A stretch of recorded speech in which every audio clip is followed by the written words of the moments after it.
Sambil menunggu kelompok presenter, mari kita awali pertemuan kita dengan membaca doa sebagaimana biasa. Semoga apa yang kita pelajari pada malam hari ini, insya Allah semuanya sudah capek, tapi tidak masalah. Eh, Semoga apa yang kita pelajari pada malam hari ini bisa bermanfaat di ini, wa dunia, wal akhirah. Amin amin ya rabbal alamin. Ya Bismillahirrahmanirrahim. Ya Basir. Bismillahirrahmanirrahim. نرفع وجلسة مثل ما نواه وآبنا ورجالنا ومصطفنا الصالحون أن الله يدخل نيتنا في نيتهم وأعمالنا في أعمالهم وأخلاقنا في أخلاقهم وعلومنا في علومهم ومقاصدنا في مقاصدهم على هذه النية وعلى كل نية صالحة من الخير للدنيا والآخرة دافعة لكل شر جالبة لكل خير لنا ولوالدينا ولأولادنا ولمشايخنا ولمن أحبنا فيك ولمن أساء إلينا والمسلمين والمسلمات يا رب العالمين وإلى حضرة نبينا محمد صلى الله عليه وسلم بسم الفاتحة. أعوذ بالله من الشيطان الرجيم. بسم الله الرحمن الرحيم. الحمد لله رب العالمين الرحمن الرحيم مالك يوم الدين إياك نعبد وإياك نستعين اهدنا الصراط المستقيم صراط الذين أنعمت عليهم غير المغضوب عليهم ولا الضالين رب اغفر لي ولوالدي وللمؤمنين آمين. بسم الله الرحمن الرحيم. نويت تعلم تعليما وتذكرا وتذكيرا والنفع والانتفاع والإفادة والاستفادة والحث على التمسك بكتاب الله وسنة رسوله والدعاء إلى الهدى والدلالة على الخير ابتغاء وجه الله ومرضاته وقربه وثوابه. سبحانك لا علم لنا إلا ما علمتنا إنك أنت العليم الحكيم. رب اشرح لي صدري ويسر لي أمري واحلل عقدة من لساني يفقه قولي. رضيت بالله ربا وبالإسلام دينا وبمحمد صلى الله عليه وسلم نبيا ورسولا. ربي زدني علما وارزقني فهما واجعلني من الصالحين. اللهم إنا نسألك فهم النبيين وحفظ المرسلين وإلهام الملائكة المقربين. اللهم أغننا بالعلم وزينا بالحلم وأكرمنا بالتقوى وجملنا بالعافية برحمتك يا أرحم الراحمين. اللهم اخرجنا من ظلمات الوهم وأكرمنا بنور الفهم وافتح علينا بمعرفتك وسهل لنا أبواب فضلك يا أرحم الراحمين. اللهم إني أسألك علما نافعا ورزقا طيبا وعملا متقبلا. اللهم إني استودعك ما علمتنيه واردده إلي عند حاجتي ولا تنسنيه يا رب العالمين. اللهم أرنا الحق حقا وارزقنا اتباعه وأرنا الباطل باطلا وارزقنا اجتنابه. اللهم لا سهل إلا ما جعلته سهلا وأنت تجعل الحسن إذا شئت وأنت تجعل الحسن إذا شئت سهلا. آمين آمين يا رب العالمين يا مجيب السائلين يا سميع يا بصير. Baik, silakan untuk kelompok presenter bisa langsung diambil alih layar dan waktunya. Ya, terima kasih.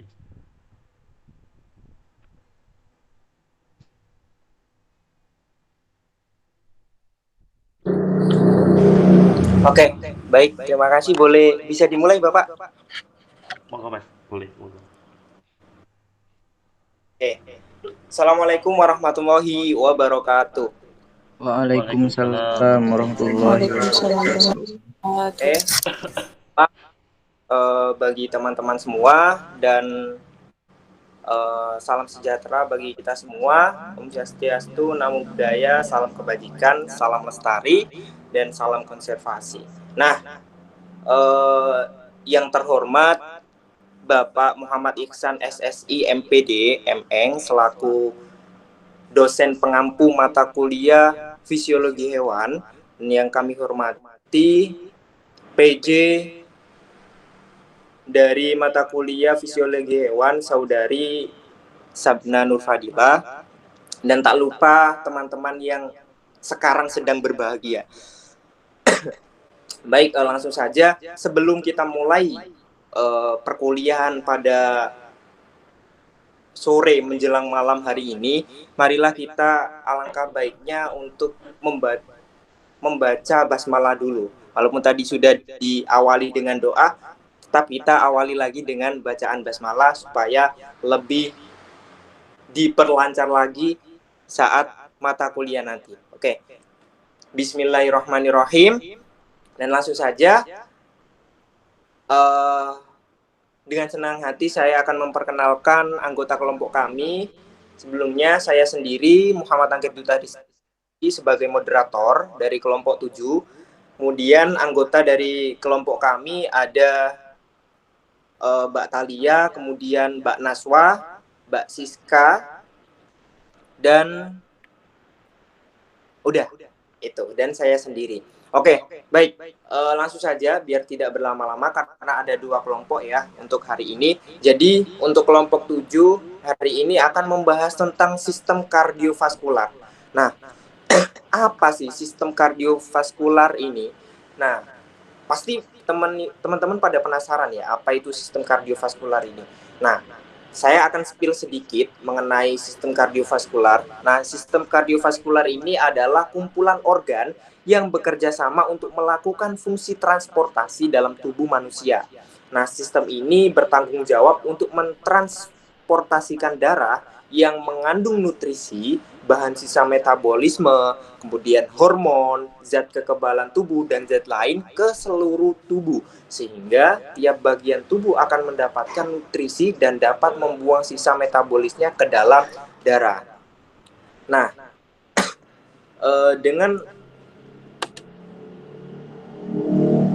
mohon maaf ada sedikit gangguan suara ya. Nah, dengan tersampainya hormon ke seluruh bagian tubuh, kecepatan metabolisme juga akan dapat diatur. Nah, sistem ini juga menjamin pasokan zat kekebalan tubuh yang berlimpah pada bagian tubuh yang terluka, baik karena kecelakaan atau operasi, dengan bertujuan mencegah infeksi di daerah tersebut. Nah, dengan demikian dapat dilihat bahwa sistem kardiovaskuler memiliki fungsi utama untuk mentransportasikan darah dan zat. Untuk selanjutnya, apa sih prinsip dasar dari sistem kardiovaskuler sendiri, kemudian strukturnya, fungsinya itu apa saja akan dijelaskan lebih gamblang lagi ya, lebih jelas lagi oleh pemateri dari kelompok 7. Nah, oleh sebab itu, maka saya mohon perhatiannya untuk teman-teman ya, walaupun ini melalui online atau Gameit ya, saya mohon perhatiannya dengan seksama supaya teman-teman paham tentang materi perkuliahan kita pada hari ini. Oke, baik. Materi selanjutnya tentang prinsip dasar dari sistem kardiovaskuler ini akan disampaikan oleh pemateri pertama kita, yaitu Mbak Talia. Kepada Mbak Talia, saya persilahkan.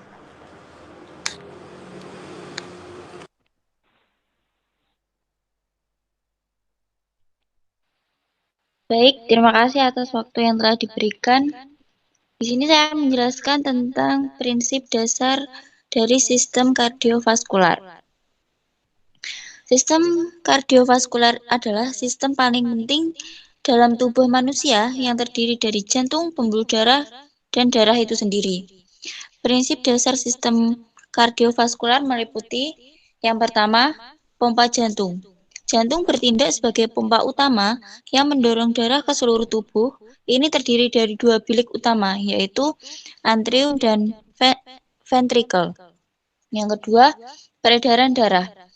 Darah mengalir meliputi pembuluh darah, termasuk arteri, membawa darah dari jantung, dan vena membawa darah kembali ke jantung, dan kapiler tempat pertukaran zat antara darah dan jaringan. Yang ketiga ada oksigenasi. Darah mengangkut oksigen dari paru-paru ke seluruh tubuh dan membawa karbon dioksida kembali ke paru-paru untuk dikeluarkan. Selanjutnya ada tekanan darah. Tekanan darah adalah kekuatan darah yang mengalir meliputi pembuluh darah. Ini terdiri dari tekanan sistolik saat jantung berkontraksi dan diastolik saat jantung beristirahat. Tekanan darah yang normal penting untuk menjaga aliran darah yang tepat. Selanjutnya ada aliran darah. Sistem kardiovaskular memastikan aliran darah yang terus-menerus ke seluruh tubuh, memberikan nutrisi dan oksigen yang diperlukan, serta mengangkut limbah dan produk sisa. Selanjutnya ada pengaturan. Sistem saraf otonom dan hormon sebagai adrenalin berperan dalam mengatur denyut jantung, kontraksi, pembuluh darah, dan mengatasi perubahan kebutuhan tubuh. Yang terakhir ada pengangkutan nutrisi. Sistem kardiovaskular membawa nutrisi dari pencernaan ke seluruh tubuh, memungkinkan pertumbuhan, perbaikan, dan fungsi normal sel. Selanjutnya ada struktur jantung yang akan dijelaskan kepada pemateri selanjutnya. Waktu dan tempat saya kembalikan kepada moderator.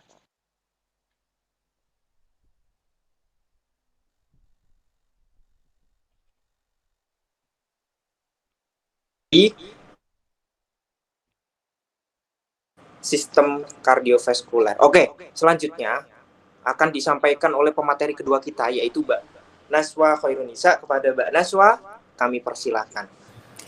Baik, terima kasih Mas Duta atas waktunya. Selanjutnya saya akan menjelaskan mengenai struktur jantung. Yang pertama ada ruang jantung. Ruang jantung itu sendiri terdapat 4 ruang atau bagian. Yang pertama ada atrium kanan. Atrium kanan berfungsi menerima darah dari tubuh melalui vena cava superior atau kepala dan tubuh bagian atas, dan inferior vena cava atau kaki dan dada lebih rendah. Yang kedua ada atrium kiri. Atrium kiri berfungsi untuk menerima darah beroksigen dari paru-paru melalui vena paru-paru. Sebagai kontraksi dipicu oleh node sinoatrial kemajuan melalui atrium. Darah melewati katup mitral ke ventrikel kiri. Ruang yang ketiga yaitu ada ventakel kanan. Ventakel kanan menerima darah dari oksigen sebagai kontrak atrium kanan. Katup paru menuju ke arteri paru tertutup yang memungkinkan untuk mengisi ventrikel dengan darah.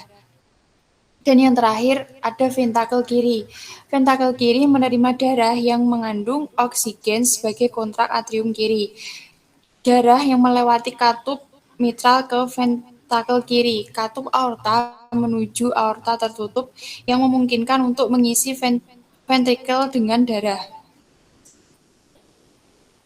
Struktur yang kedua yaitu ada katup jantung yang terdapat 4 bagian. Yang pertama katup trikuspid. Katup trikuspidalis berada di antara atrium kanan dan ventrikel kanan. Katup trikuspid berfungsi mencegah kembalinya aliran darah menuju atrium kanan dengan cara menutup pada saat kontraksi ventrikel. Sesuai dengan namanya, katup trikuspid terdiri dari 3 daun katup. Bagian yang kedua yaitu katup pulmonal. Setelah katup trikuspid tertutup, darah akan mengalir dari dalam ventrikel kanan melalui trunkus pulmonalis. Trunkus pulmonalis bercabang menjadi arteri pulmonalis kanan dan kiri yang akan berhubungan dengan jaringan paru kanan dan paru kiri.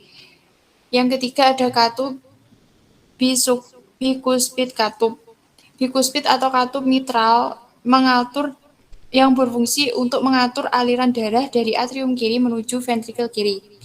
Yang terakhir ada katup aorta. Katup aorta terdiri dari 3 daun katup yang terdapat pada pangkal aorta. Katup ini akan membuka pada saat ventrikel kiri berkontraksi sehingga darah akan mengalir ke seluruh tubuh. struktur yang terakhir yaitu ada pembuluh darah dalam kantung yang terdiri dari vena cava superior. Vena cava superior adalah salah satu dari dua pembuluh darah utama yang membawa darah ke oksigen dari tubuh ke jantung. Vena dari kepala dan tubuh bagian atas umpan ke cava superior yang bermuara di atrium kanan jantung. Yang kedua ada vena cava inferior, merupakan salah satu dari dua pembuluh darah utama yang membawa darah ke oksigen dari tubuh ke jantung.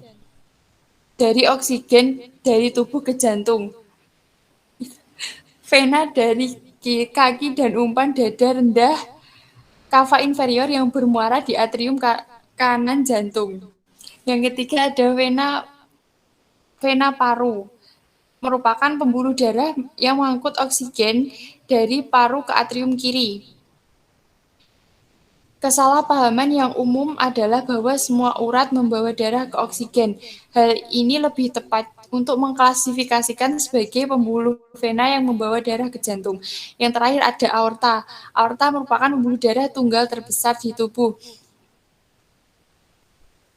Ini adalah kira-kira diameter ibu jari. Aorta ini membawa darah yang kaya oksigen dari ventrikel kiri ke berbagai bagian tubuh.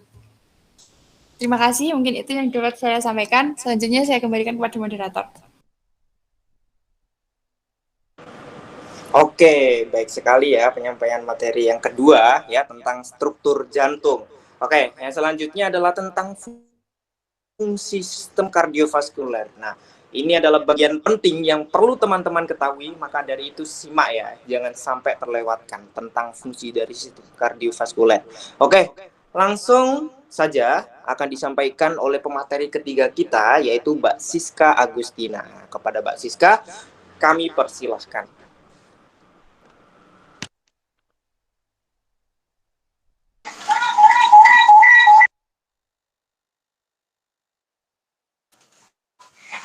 Oke, terima kasih kepada moderator. Pada kesempatan kali ini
baik, terima kasih kepada moderator atas waktu yang telah diberikan. Selanjutnya saya akan membahas terkait dengan fungsi sistem kardiovaskular. Sistem kardiovaskular sendiri tadi sudah dijelaskan bahwasanya adalah sebuah kumpulan organ yang bekerja sama untuk melakukan fungsi transportasi dalam tubuh manusia. Nah, dalam sistem kardiovaskular sendiri itu terdapat 3 bagian atau 3 komponen, yaitu jantung, pembuluh darah, dan cairan darah. Nah, di dalam jantung sendiri, di dalam sistem kardiovaskular ini berfungsi untuk memompa darah. Pada pembuluh darahnya berfungsi untuk mengalirkan darah menuju ke jaringan dan sebaliknya. Yang terakhir adanya cairan darah di dalam kardiovaskular yang berfungsi mengangkut oksigen dan karbon dioksida, zat-zat makanan ke jaringan dan sebagainya. Nah, di dalam fungsi sistem kardiovaskular sendiri bertanggung jawab juga mentransport darah yang mengandung nutrisi, bahan sisa-sisa metabolisme, hormon, zat kekebalan tubuh, dan zat lain ke seluruh tubuh. Nah, sehingga setiap bagian tubuh akan mendapatkan nutrisi dan dapat membuang sisa metabolisnya ke dalam darah. Dengan tersampainya hormon ke seluruh bagian tubuh, kecepatan metabolisme juga akan dapat diatur. Dengan demikian, dapat dikatakan bahwa sistem kardiovaskular ini mempunyai fungsi utama, yaitu untuk mentransportasikan darah dan zat-zat yang dikandungnya ke seluruh tubuh. Nah, untuk menjaga agar darah tetap mencapai seluruh bagian tubuh secara terus-menerus, maka jantung sebagai pompa harus berdenyut secara terus-menerus pula. Nah, di dalam denyutan jantung diatur oleh sistem syaraf otot atau biasanya kita sebut dengan SSO yang berada di luar kesadaran ataupun kendali kita. Nah, sehingga tidak dapat mengatur denyut jantung seperti yang kita kehendaki. Oke, mungkin itu saja yang dapat saya sampaikan. Waktu dan tempat saya berikan pada moderator. Oke, baik sekali ya. Kita beri oplos yang meriah lewat online, nggak apa-apa. Oke, itu tadi adalah fungsi dari sistem kardiovaskular. Nah, kemudian yang selanjutnya adalah materi yang akan saya sampaikan sendiri, yaitu mengenai dinding dan ruangan jantung. Nah, ini sangat menarik sekali ya. Materi saya ini kali ini yang saya bawakan yaitu tentang dinding dan ruangan jantung. Nah, jantung adalah organ otot yang berongga dan berukuran sebesar kepalan tangan. Betul ya, sebesar kepalan tangan. Nah, fungsi utama dari jantung adalah memompa darah ke pembuluh darah dengan kontraksi ritmik dan berulang. Nah, jantung normal terdiri dari 4 ruang, ya, 2 ruang jantung atas yang dinamakan atrium dan 2 ruang jantung di bawahnya yang dinamakan ventricle.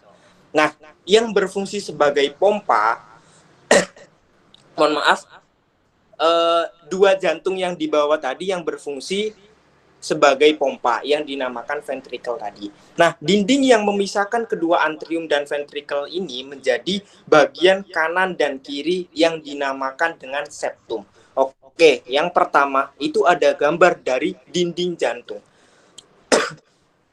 Bentar.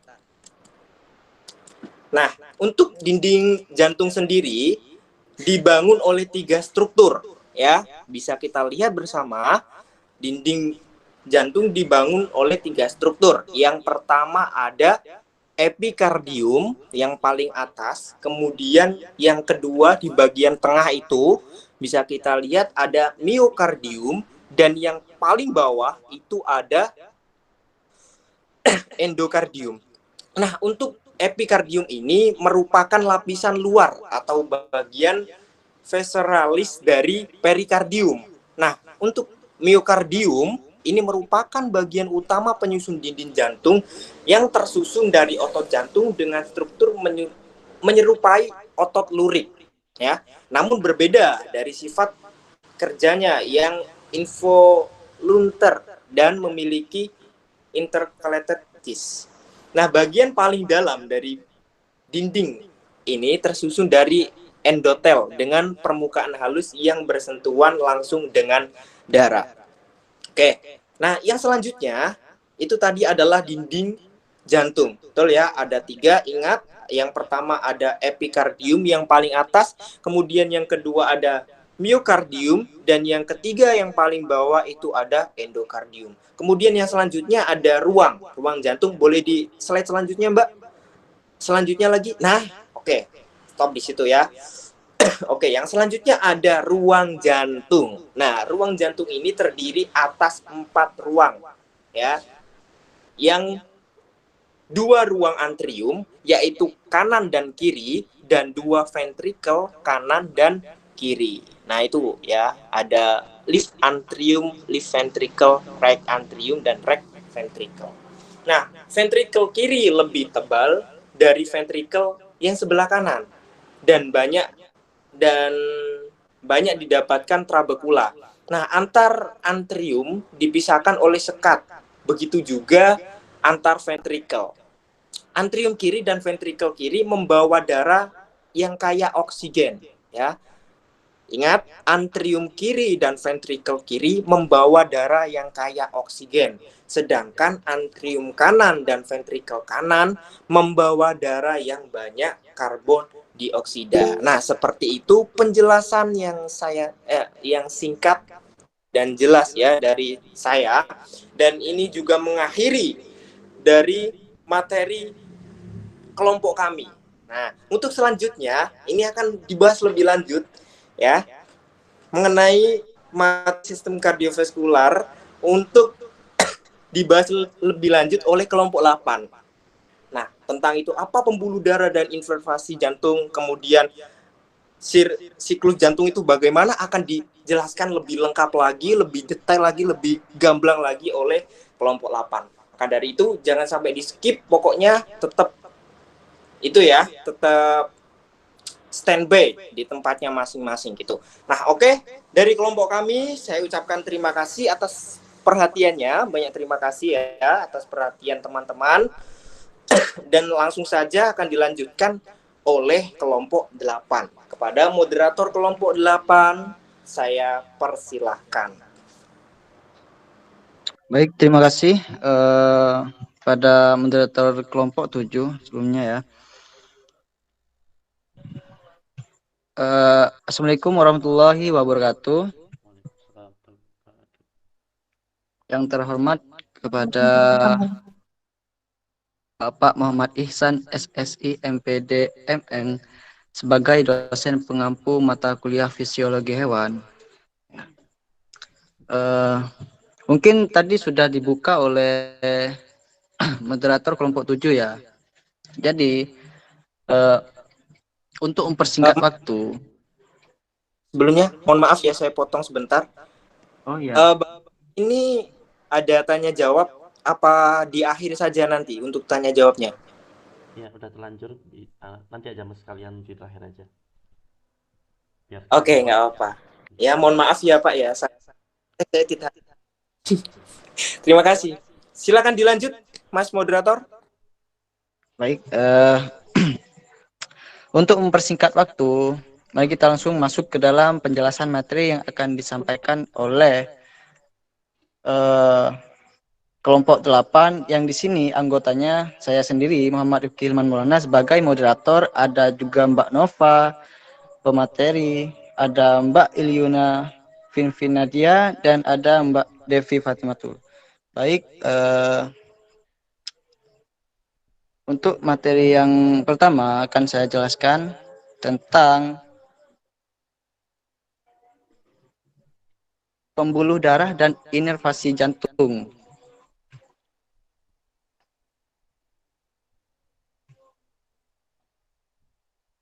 Pembuluh darah yang berperan pada jantung adalah arteri koronaria dan vena koronaria. Aliran darah dari arteri koroner ke otot miokardium sebagian besar berasal dari arteri dan vena ini. Pembuluh darah jantung ini dipengaruhi oleh kerja saraf simpatis dan saraf parasimpatis. Arteri koronaria merupakan cabang pertama dari aorta yang mengalirkan darah ke epikardium dan miokardium. Selain itu, arteri ini menyuplai darah ke atrium, dan ventrikel. Cabang arteri koronaria adalah arteri koronaria destrak dan arteri koronaria sinistra. Cabang arteri koronaria inilah yang pertama-tama meninggalkan aorta dan kemudian bercabang lagi menjadi arteri yang lebih kecil. Arteri-arteri kecil ini mengitari jantung dan menghantarkan darah ke semua bagian organ ini. Selanjutnya, darah yang kembali dari jantung terkumpul ke dalam sinus koronaria dan akan masuk ke dalam atrium kanan.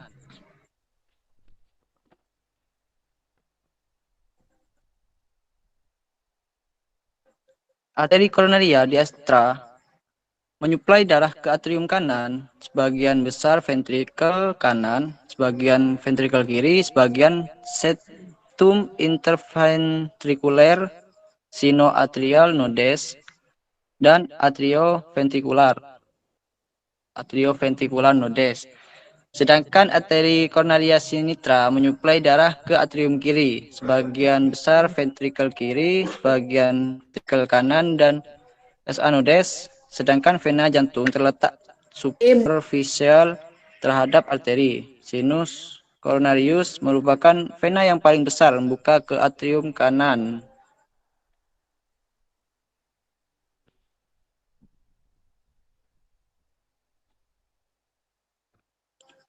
Nah, jantung dipersarafi oleh serabut saraf otonom dari plexus cardiosus. Plexus cardiosus ini terbentuk dari serabut parasimpatis dan simpatis dalam perjalanan ke jantung.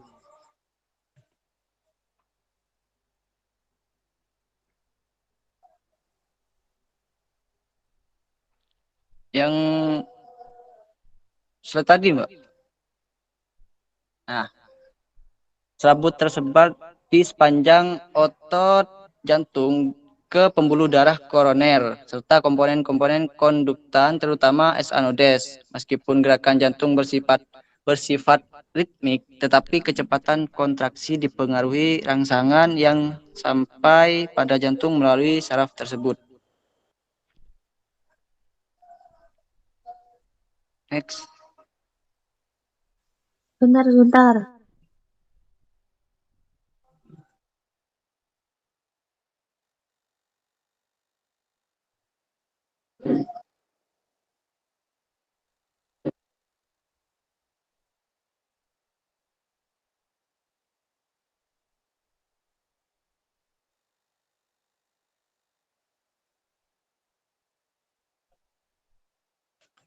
Yang tadi, Mbak, sebelumnya. Nah, dah. Nah, itu. Rangsangan saraf simpatis menyebabkan meningkatnya nadi konduksi impuls kekuatan kontraksi dan menyebabkan peningkatan aliran darah melalui arteri koronaria. Stimulasi adrenergik S anodes. Mana apa? Aman.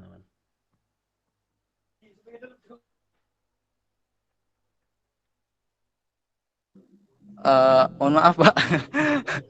Aman. Stimulasi adrenergik S anodes dan jaringan konduktan meningkatkan kecepatan depolarisasi sel-sel pacemaker sambil meningkatkan konduksi atrioventrikular. Sedangkan rangsangan saraf parasimpatis akan memperlambat nadi, mengurangi kekuatan kontraksi, dan mengkontriksikan arteri koronaria, menghambatkan energi di antara periode peningkatan kebutuhan. Rangsangan saraf parasimpatis paksa sinap akan memperlambat kecepatan depolarisasi sel-sel pacemaker dan konduksi atrioventrikular serta mengurangi kontraktilitas atrial. Baik, materi selanjutnya akan disampaikan oleh Mbak Devi Fatimatu. Pada Mbak Devi Fatimatu, saya waktu dan tempat saya persilakan. Baik, terima kasih moderator atas waktunya. Materi selanjutnya yaitu siklus jantung. Siklus jantung adalah serangkaian perubahan tekanan yang terjadi di dalam jantung. Perubahan tekanan ini mengakibatkan pergerakan darah melalui berbagai ruang di jantung dan tubuh secara keseluruhan. Perubahan tekanan ini berasal dari perubahan elektrokimia konduktif di dalam miokardium yang mengakibatkan kontraksi konsentris otot jantung. Katup di dalam jantung mengarahkan pergerakan darah yang mengarah pada golongan darah yang terorganisir ke ruang berikutnya.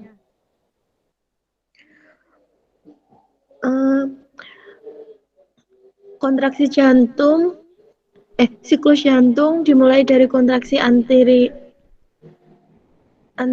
atau atrial contraction di sitosol anterium dimulai.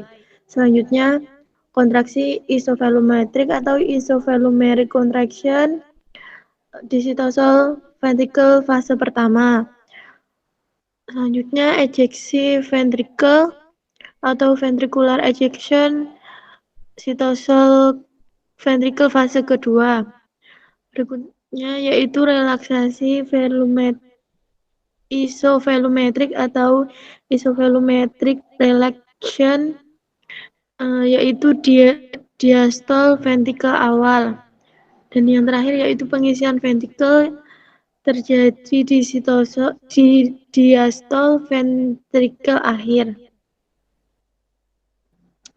Mengenai peristiwa-peristiwa dalam siklus jantung, penting untuk mengelompokkan urutannya. Kontraksi antrium kanan dan kiri secara fisiologis mendahului kontraksi ventrikel kanan dan kiri.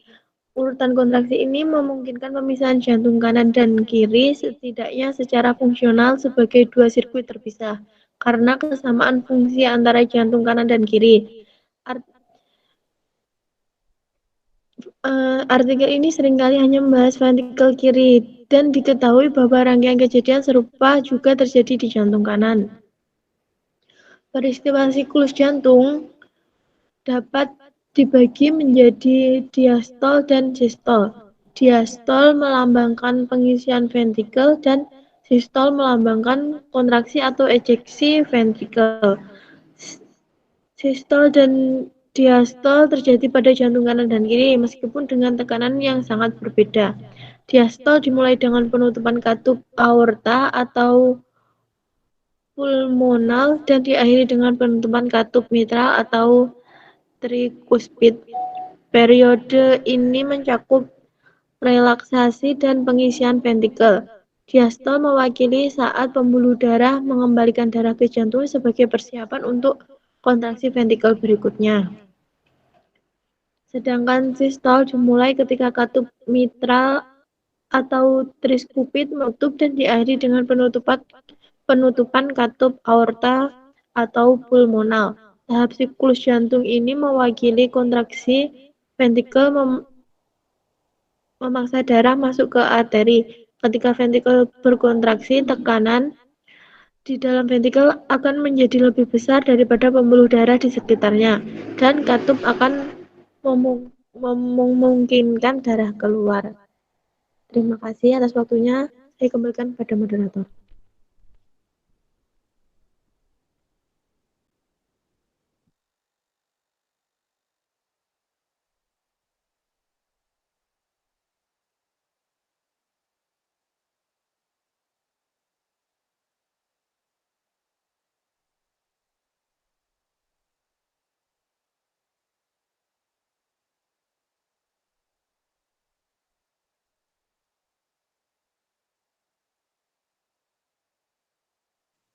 Baik, saya akan melanjutkan presentasi, yaitu tentang pembuluh darah dan sirkulasi.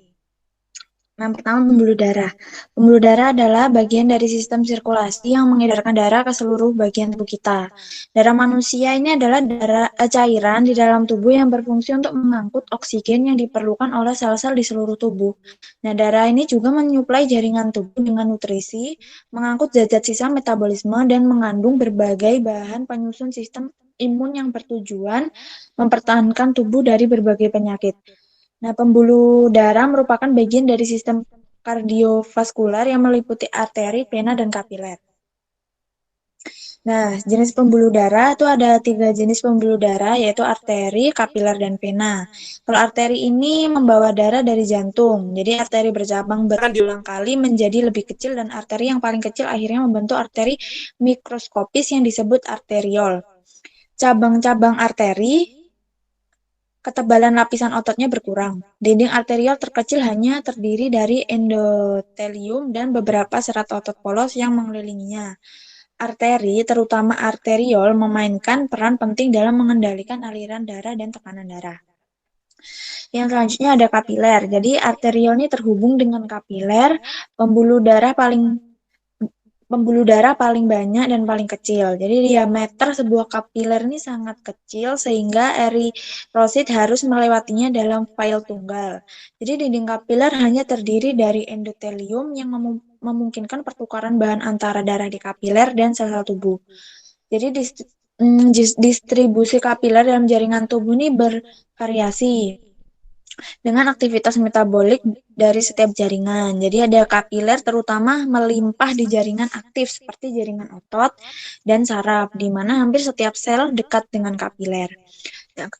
Kapiler Kapiler kurang melimpah di jaringan ikat, dan mereka tidak hadir di beberapa jaringan seperti tulang rawan, epidermis, dan lensa. Berikutnya adalah gambar dari kapiler. Arteri di atas, venul di bawah, dan kapiler ada di bagian kiri sini. Lalu selanjutnya jenis pembuluh darah. Itu ada vena juga. Jadi vena setelah darah mengalir melalui kapiler, memasuki venula, vena terkecil. Beberapa kapiler bergabung membentuk venula. Venula terkecil hanya terdiri dari endotelium dan jaringan ikat, tetapi venula yang lebih besar juga mengandung jaringan otot polos. Venula bersatu untuk membentuk pembuluh darah kecil. Vena kecil bergabung membentuk vena semakin besar seperti darah dikembalikan ke jantung. Vena yang lebih besar, terutama di kaki dan tangan, mengandung katup yang mencegah aliran balik darah dan membantu kembalinya darah ke jantung. Di sini perbandingan dinding arteri dan vena. Kita bisa melihat perbandingannya di sini. Nah, lalu selanjutnya adalah dinding pembuluh darah. Seiring berkembangnya waktu, kan alat-alat banyak hal yang terungkap berkaitan dengan pembuluh darah dan aliran darah. Jadi dinding pembuluh darah terdiri dari 3 lapisan dari luar ke dalam, yaitu ada tunica adventitia, terus tunica media, dan tunica intima. Nah, selanjutnya adalah sirkulasi darah. Sistem peredaran darah adalah suatu sistem organ yang berhubungan dalam pergerakan darah di dalam pembuluh darah dan juga perpindahan darah dari suatu tempat ke tempat lain. Sistem peredaran darah mempunyai beberapa fungsi, yaitu sebagai berikut. Untuk mengangkut zat makanan dari usus ke seluruh jaringan tubuh, mengangkut zat ampas dari jaringan tubuh ke alat pembuangan, mengangkut oksigen dari paru-paru atau insang ke seluruh jaringan tubuh, mengangkut karbohidrat dari seluruh jaringan tubuh ke paru-paru atau insang. Dan jenis-jenis sistem peredaran darah. Ada beberapa macam sistem peredaran darah, yaitu sistem peredaran darah tertutup dan terbuka. Sistem peredaran darah tunggal dan ganda, sistem peredaran darah sistematik dan paru-paru. Sistem peredaran darah terbuka dan tertutup. Jadi sistem peredaran darah terbuka adalah sistem peredaran atau distribusi darah ke seluruh tubuh yang tidak selalu melewati pembuluh darah. Dalam sistem peredaran darah terbuka tidak dapat dibedakan antara darah dan cairan interstisial karena tercampur, misalnya pada belalang. Nah, kalau sistem peredaran darah tunggal dan ganda, itu adalah sistem peredaran darah yang melewati jantung hanya sekali, misalnya pada ikan. Sistem peredaran darah ganda adalah sistem peredaran yang melewati jantung 2 kali, misalnya seperti kucing, ayam, dan kadal. Nah, sistem peredaran darah kecil. Sistem peredaran kecil ini sirkulasi paru-paru adalah sistem peredaran darah dari jantung ke paru-paru dan kembali ke jantung.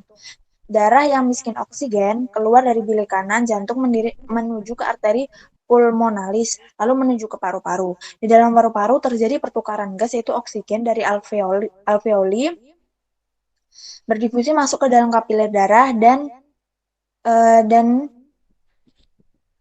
CO2 dari kapiler darah berdifusi masuk ke alveoli. Darah yang kaya oksigen masuk melalui vena pulmonalis ke serambi kiri jantung. Ya, sekarang adalah sirkulasi sistematik. Sistem peredaran darah besar, sirkulasi sistematik adalah sistem peredaran darah dari jantung ke seluruh tubuh dan kembali ke jantung. Darah yang kaya oksigen dari bilik kiri jantung akan dialirkan ke seluruh tubuh melalui arteri.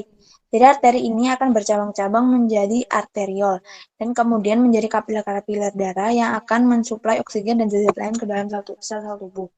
Kemudian CO2 dari sel-sel tubuh akan berdifusi ke dalam kapiler darah, kemudian menuju ke vena cava, lalu masuk ke serambi kanan jantung. Kedua sistem ini merupakan bagian dari sistem peredaran darah ganda. Baik, selanjutnya pemateri selanjutnya adalah Mbak Yeni Linas, dipersilakan.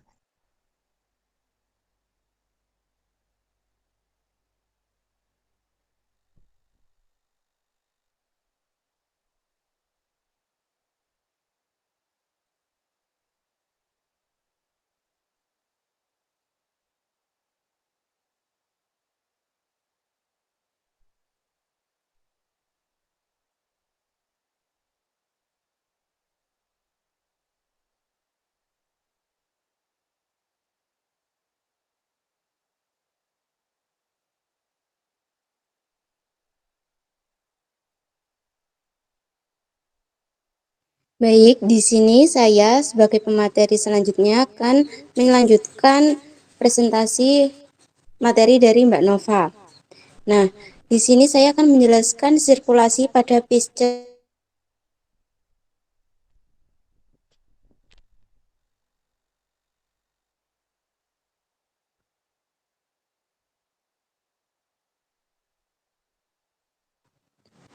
Pada proses peredaran darah pisces, darah dari seluruh tubuh mengandung CO2 berkumpul di sinus venosus, kemudian masuk ke serambi dalam jantung melalui vena. Selanjutnya, darah dari serambi masuk ke bilik dan dipompa menuju insang melewati conus arteriosus, aorta ventralis, dan 47 pasang arteri afferent brachialis. Seiring dengan respirasi Pisces, ikan O2 dari air masuk ke dalam insang dan CO2 dari insang keluar ke air. Setelah itu, darah yang mengandung O2 masuk ke dalam aorta corsalis yang selanjutnya diedarkan ke seluruh tubuh. Dengan demikian, peredaran darah pada Pisces disebut peredaran darah tunggal karena darah hanya satu kali melewati jantung. Next, Mbak. Nah, kemudian yang kedua adalah sistem peredaran darah pada amfibi. Sistem peredaran darah pada amfibi misalnya pada katak. Di sini saya akan menjelaskan proses sirkulasi darah pada amfibi. Dalam proses peredaran darah pada amfibi, misalnya pada katak, vertical akan memompa darah ke dalam sebuah arteri bercabang yang mengedarkan darah melalui dua sirkuit pulmocutaneous dan sirkuit sistemik. Sirkuit pulmocutaneous mengarah ke jaringan pertukaran gas, di mana darah akan mengambil oksigen sembari mengalir melalui kapiler. Darah yang kaya akan oksigen kembali ke arterium kiri jantung dan kemudian sebagian besar diantaranya dipompakan ke dalam sirkuit sistemik. Sirkuit sistemik membawa darah yang kaya oksigen ke seluruh organ tubuh dan kemudian mengembalikan darah yang miskin oksigen ke arterium kanan melalui vena. Next, Mbak.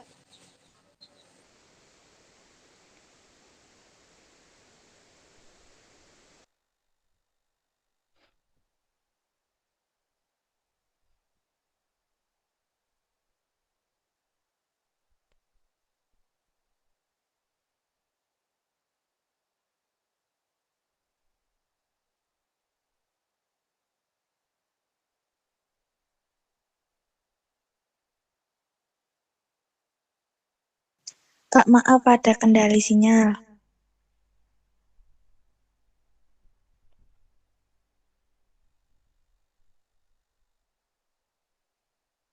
Mungkin harus logout dulu, Mbak. Atau mungkin anggota kelompok lainnya bisa antisipasi menggantikan Mbak Nova untuk sharing screen.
Nah, kemudian saya akan menjelaskan sirkulasi pada hewan reptil. Reptil, Mbak, slide selanjutnya.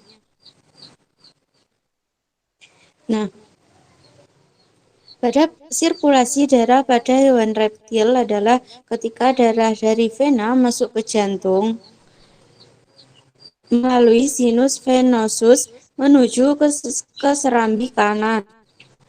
Kemudian bilik kanan.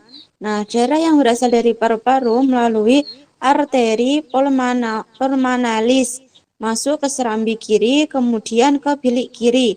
Dari bilik kiri, darah dipompa keluar melalui sepasang arcus aorticus. Dua arcus aorticus ini lalu menghubungkan diri menjadi satu membentuk aorta dorsalis yang menyuplai darah ke alat-alat dalam ekor dan alat gerak belakang. Nah, dari seluruh jaringan tubuh, darah menuju ke vena, kemudian menuju ke sinus venosus dan kembali ke jantung. Kemudian, slide selanjutnya,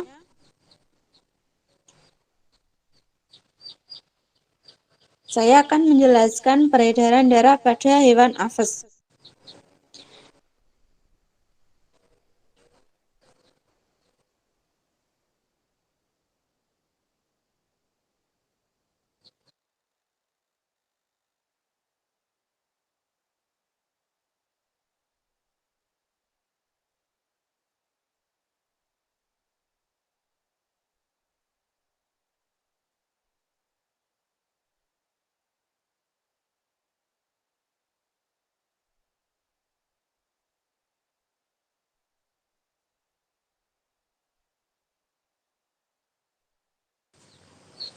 Pada hewan aves,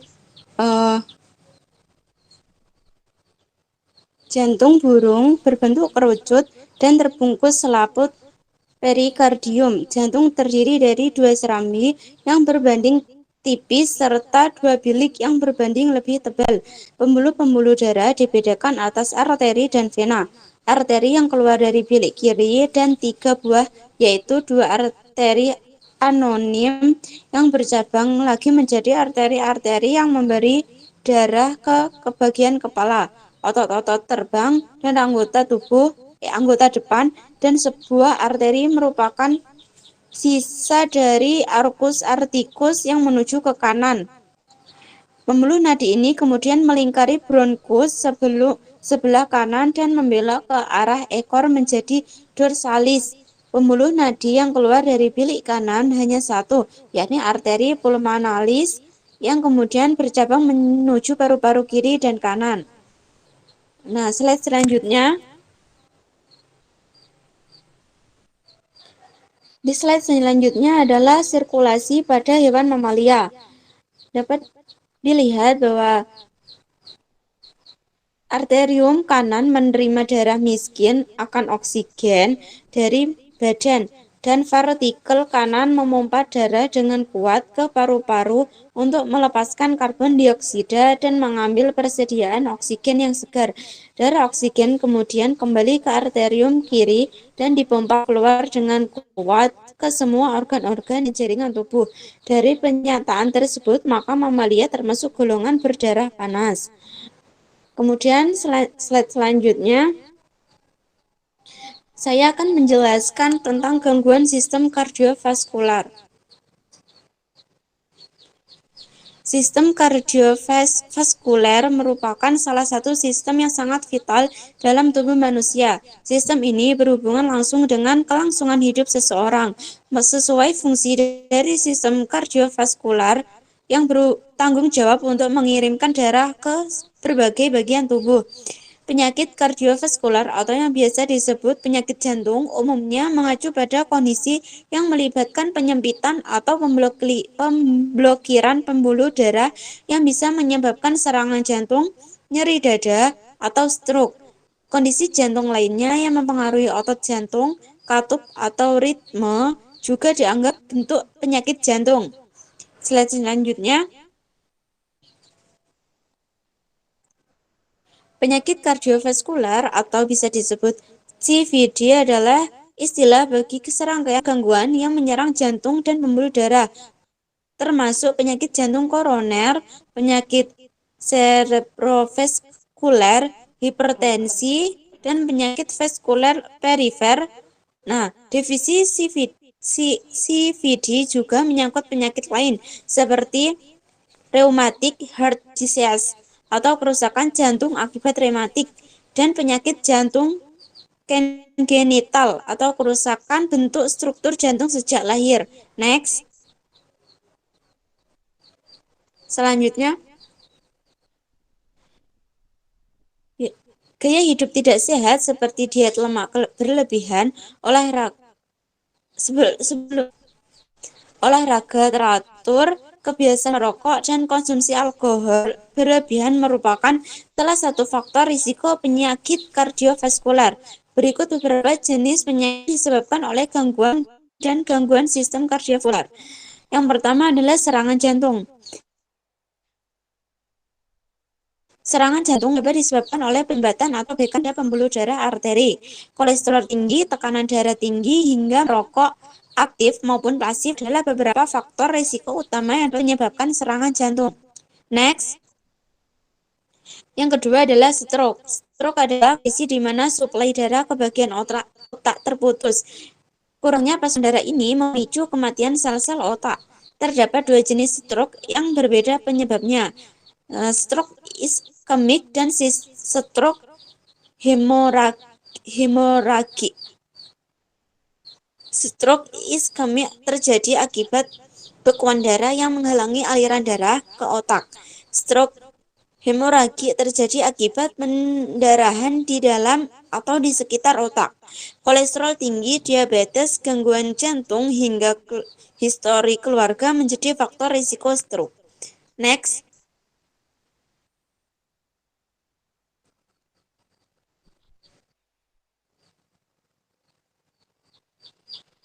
Kemudian yang ketiga adalah aritmia. Aritmia adalah gangguan pada detak jantung yang menjadi tidak normal. Detak jantung yang terlalu cepat, terlalu lambat, hingga detak jantung berpola unik yang abnormal. Masalah jantung, tekanan darah tinggi, kolesterol tinggi, sleep apnea menjadi faktor risiko timbulnya aritmia. Yang keempat adalah gagal jantung. Yang menyebabkan terjadinya gagal jantung adalah jantung yang tidak mampu untuk memompa cukup darah yang dibutuhkan oleh tubuh. Kolesterol tinggi, jantung koroner, diabetes, sleep apnea. Sleep apnea adalah beberapa faktor risikonya.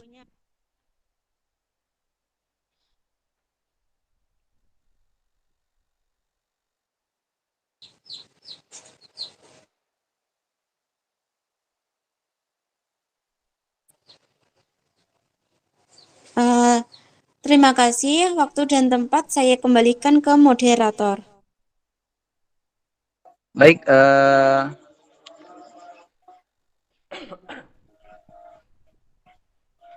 cukup seperti itu penjelasan tentang materi sistem kardiovaskular dari kelompok 8. Selanjutnya adalah sesi tanya jawab. Sebelumnya ini dikembalikan ke Bapak dosen atau gimana? Langsung kelompok 7 dulu aja Mas. Kelompok 7 menerima pertanyaan, kemudian nanti kelompok 8 gantian. Terima kasih. Baik, kepada moderator kelompok 7 saya kembalikan untuk sesi tanya jawab pembanding ya. Oke, baik sekali ya. Terima kasih untuk Mas Rifki ya sebagai kelompok 8. Oke, langsung saja.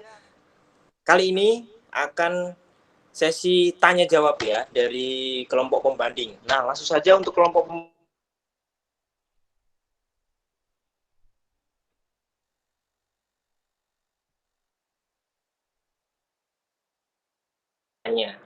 Tuh, oke, dari kelompok berapa? Saya persilakan. Boleh langsung open mic.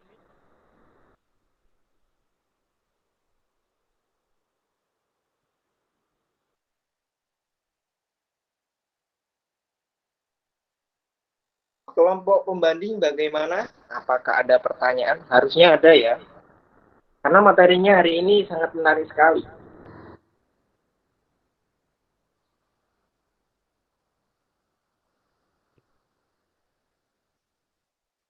Saya tunggu 10 detik. Kalau nggak ada pertanyaan, akan saya kembalikan kepada kelompok 8, ya. Saya hitung dari 10. 10, 9. Mohon maaf Mas, kelompok berapa Mas yang bertanggung jawab jadi pembanding hari ini? Untuk kelompok pembanding hari ini, kelompok berapa ya?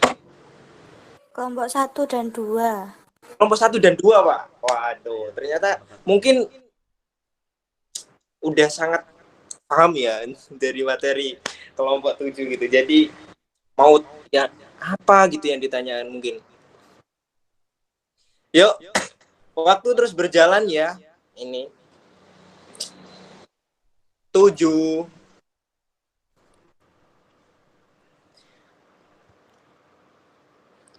6, 4, 5, 4. Berarti udah 4 nih. 3. Kalau nggak ada yang tanya, saya serahkan kembali ke kelompok 8 ya. Untuk kelompok pembanding. 3.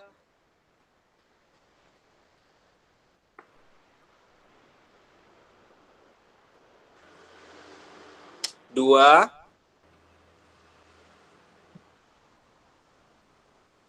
Detik-detik akhir nggak ada yang tanyain beneran. 1. Oke. Nah, mungkin hari ini sangat excited banget. Jadi penjelasannya mungkin terlalu jelas, jadi sampai bingung nih apa yang mau ditanyakan gitu ya. Karena udah jelas banget gitu ya, udah gak apa-apa. Saya kembalikan kepada kelompok 8 ya. Nanti akhirnya kalau ada dari pembanding, saya nggak tahu ya, kebijakan dari Bapak dosen aja. Oke, kelompok 8 saya persilakan untuk mengambil alih. Baik, terima kasih Mas Angger ya, dari moderator dari kelompok 7. Selanjutnya kepada teman-teman yang menjadi kelompok pembanding kelompok 2 ya, untuk kelompok 8 saya persilahkan.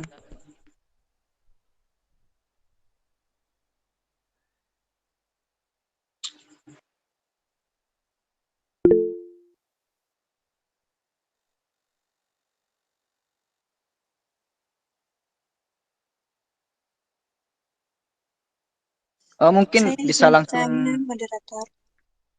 Ya, silakan Mbak.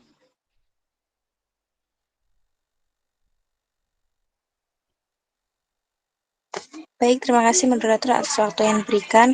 Saya Novika Firdaus, izin bertanya. Tadi sudah dijelaskan oleh pemateri tentang sistem kardiovaskuler sampai dengan gangguan yang mungkin terjadi pada manusia.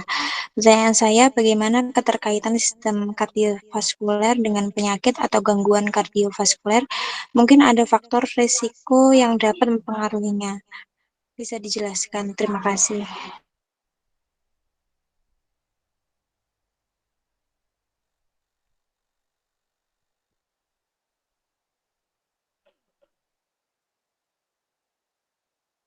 Oke, mungkin ada lagi?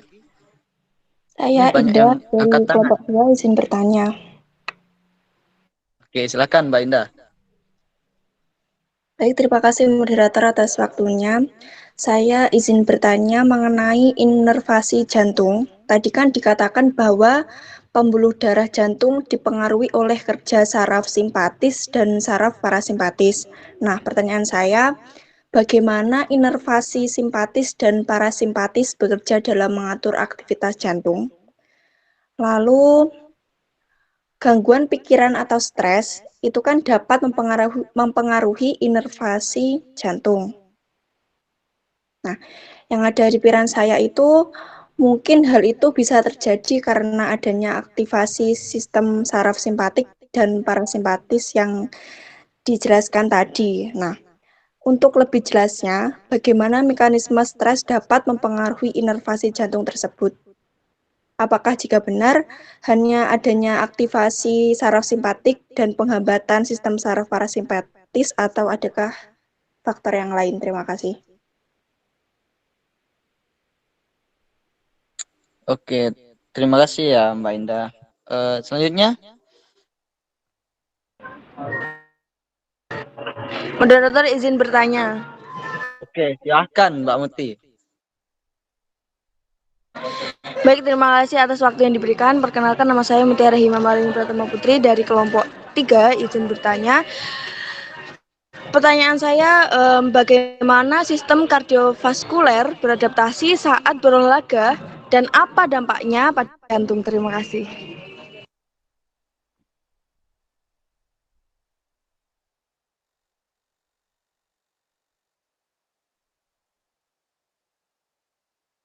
Moderator izin bertanya.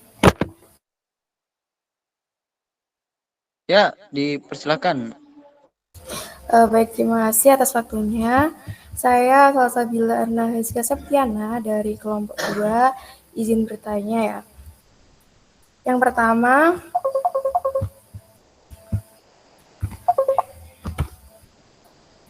mohon maaf Pak. Yang, yang pertama, hampir sama dengan pertanyaannya Mbak Indah tadi mengenai pembuluh darah dan inervasi jantung.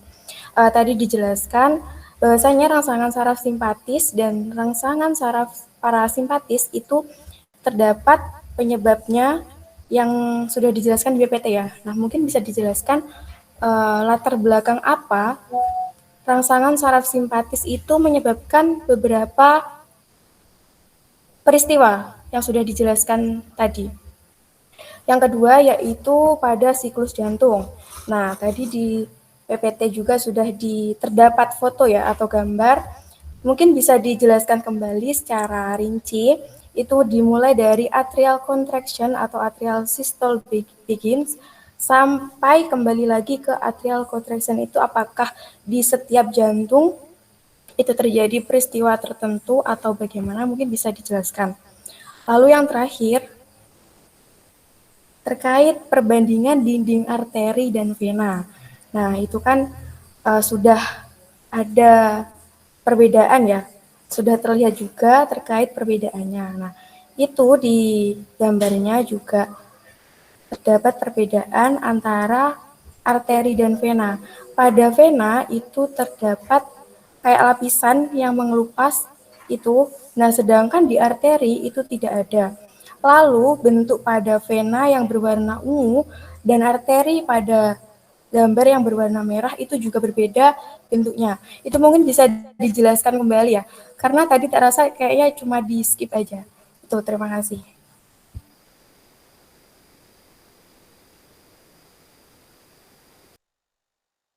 Baik, mungkin sudah semua ya dari kelompok pembanding ya. Ya, dari kelompok 2 sudah. Oke, mungkin dari kelompok presentasi dari kelompok 8 ada yang ingin menjawab terlebih dahulu.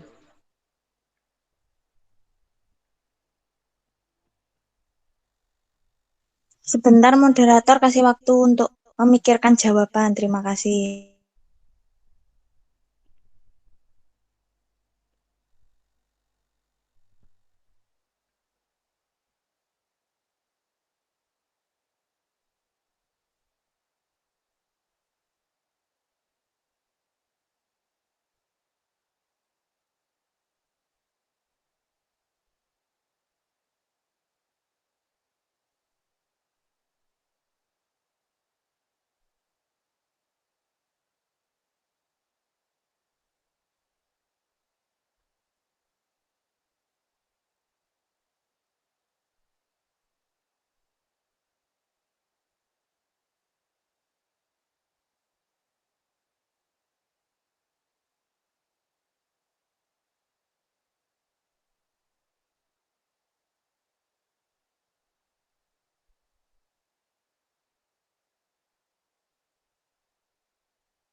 menunggu, silakan kelompok pembanding yang pertama tadi, kelompok 1, seandainya ada pertanyaan, karena kalau membaca makalah mestinya ada pertanyaan, sambil menunggu kelompok 8 mempersiapkan jawabannya. Kasihan kelompok 7 ya, tidak ada pertanyaan.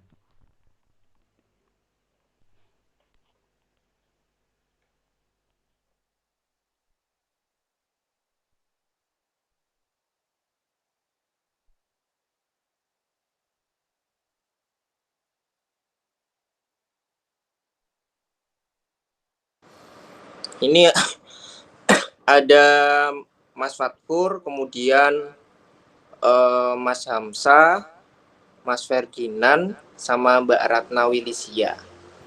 Saya persilakan, jika ada pertanyaan silakan diutarakan di sini. Dan untuk Mbak Mutiara, tolong tangannya diturunkan dulu ya.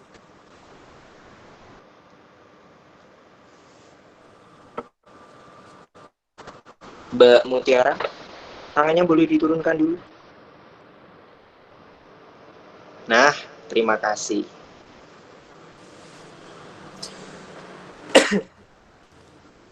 Loh, Mbak Naswa kenapa angkat tangan?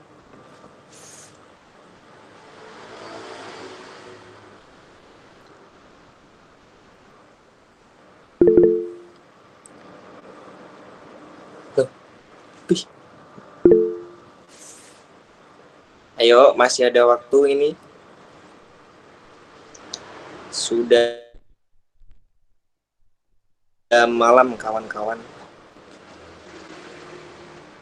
Mungkin satu pertanyaan dari pembanding yang siap melakukan pertanyaannya dari penjelasan materi kami tadi, atau semuanya juga lebih baik. Mas Hamsa, Mas Fatkur, Mas Ferdinand, sama Mbak Ratna, boleh diajukan pertanyaannya.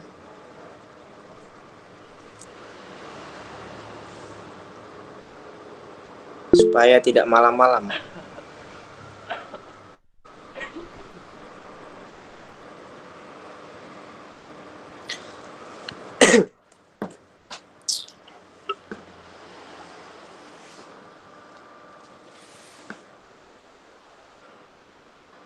Sambil menunggu ya, kalau dari kelompok 8 sudah ada yang siap menjawab, saya persilakan dengan senang hati.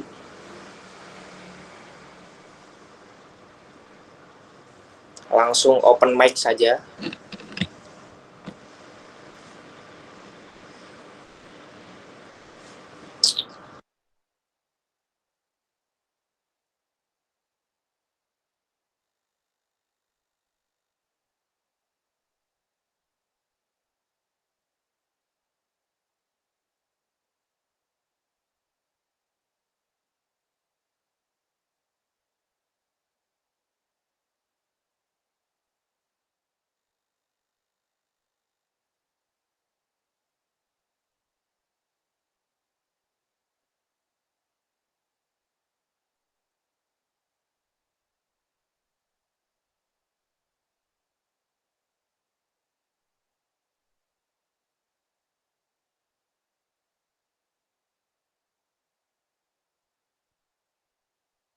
Halo, gimana kelompok pembanding? Kelompok 1?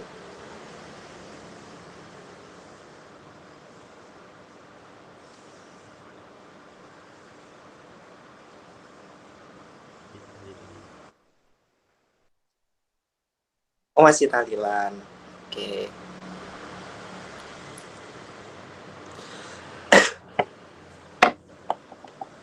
Gimana Pak, kita tunggu apa sampai selesai tahlilannya atau gimana? Oke, monggo. Kelompok 8 dulu mungkin. Insya Allah sudah cukup tadi untuk mencari jawaban.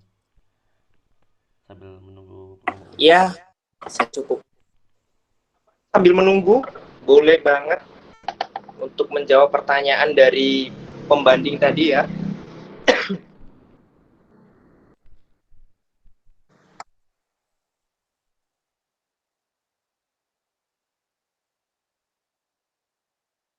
Atau monggo kalau yang mau ada yang mau stand up, isi waktu.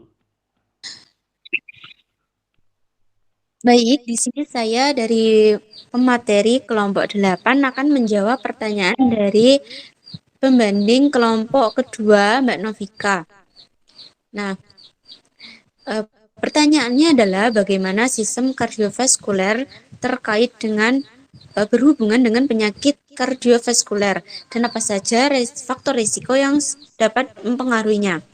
Jadi sistem kardiovaskuler ini terkait atau berhubungan dengan penyakit kardiovaskuler karena penyakit kardiovaskuler merupakan penyakit yang sudah saya jelaskan tadi, penyakit yang menyerang jantung dan pembuluh darah. Nah, penyakit ini bisa meliputi jantung koroner, penyakit cerebrovaskuler, hipertensi, dan penyakit pembuluh darah. Nah, faktor yang mengaruhi terjadinya penyakit kardiovaskuler ini antara lain, yang pertama bisa saja faktor usia, yang kedua bisa faktor merokok, yang ketiga faktor alkohol, yang keempat bisa pola diet, yang kelima pola aktivitas fisik, yang keenam obesitas, yang ketujuh hipertensi, dan yang kedelapan adalah diabetes mellitus. Nah, bagaimana Mbak Novika? Baik, terima kasih Mbak Ina. Ya, sama-sama.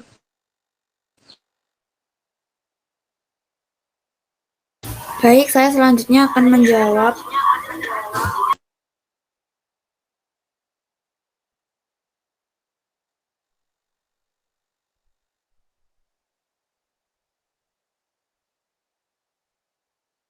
Saya akan menjawab pertanyaan dari Mbak Salsa ya. Sebentar.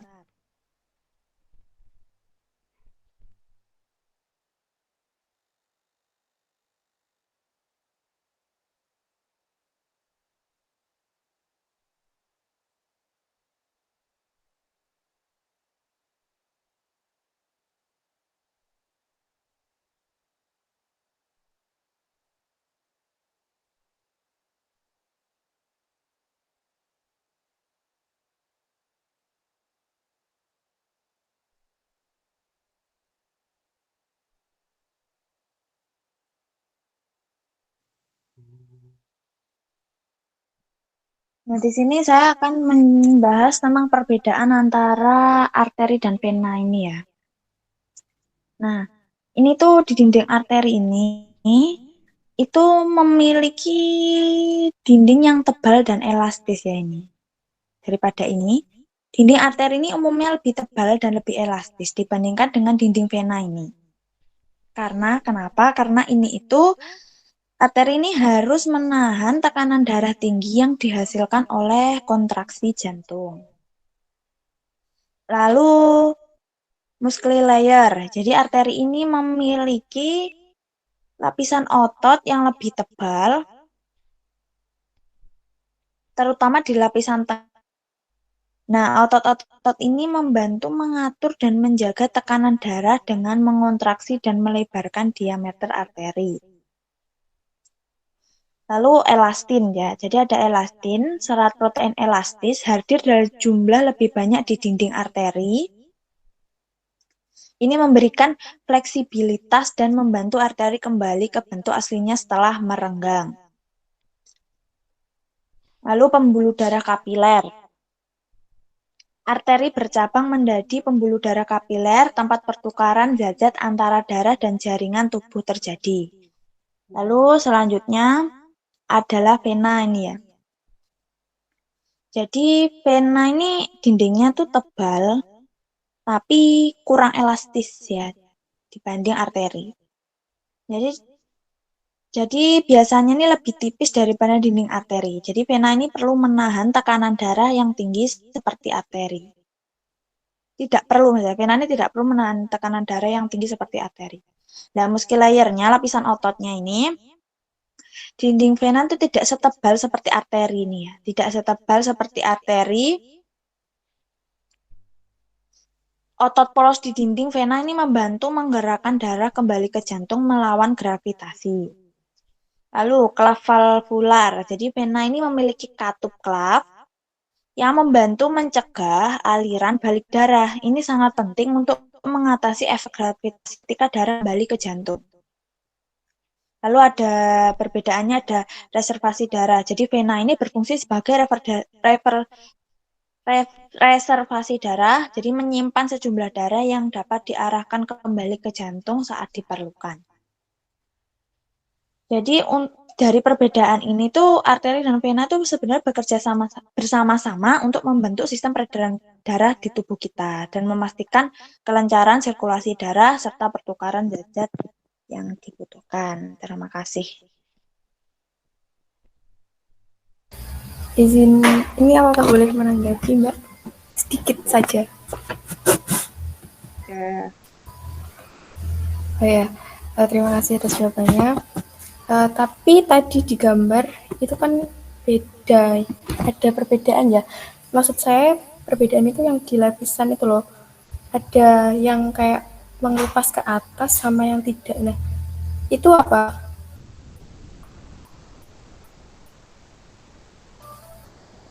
Sebentar Mbak Esmi.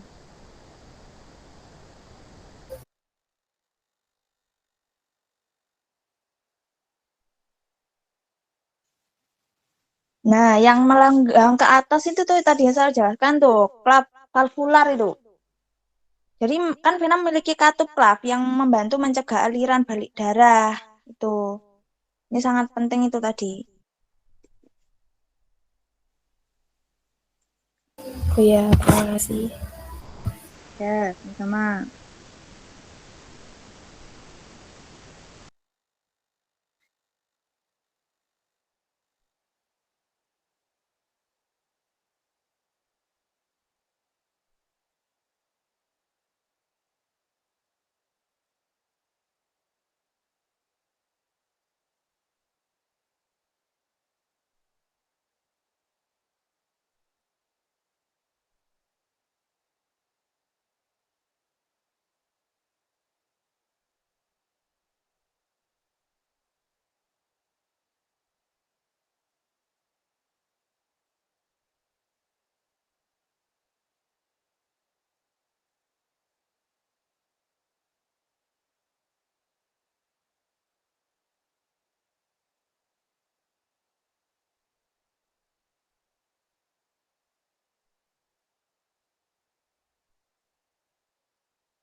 Agak dipercepat ya, takutnya teman-temannya ketiduran nanti karena udah sama-sama capek. Terima kasih. Baik, saya mencoba menjawab pertanyaan dari Mbak Indah ya. Bentar.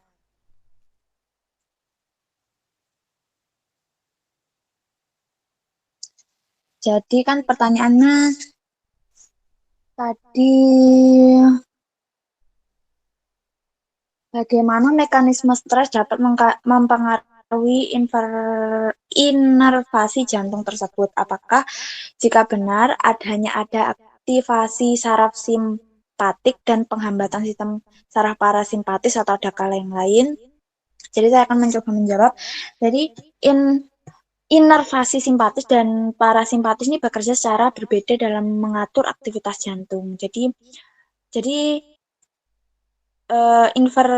inervasi simpatis ini sistem saraf simpatis yang merangsang jantung melalui serat saraf yang berasal dari sumsum tulang belakang bagian toraks dan lumbal.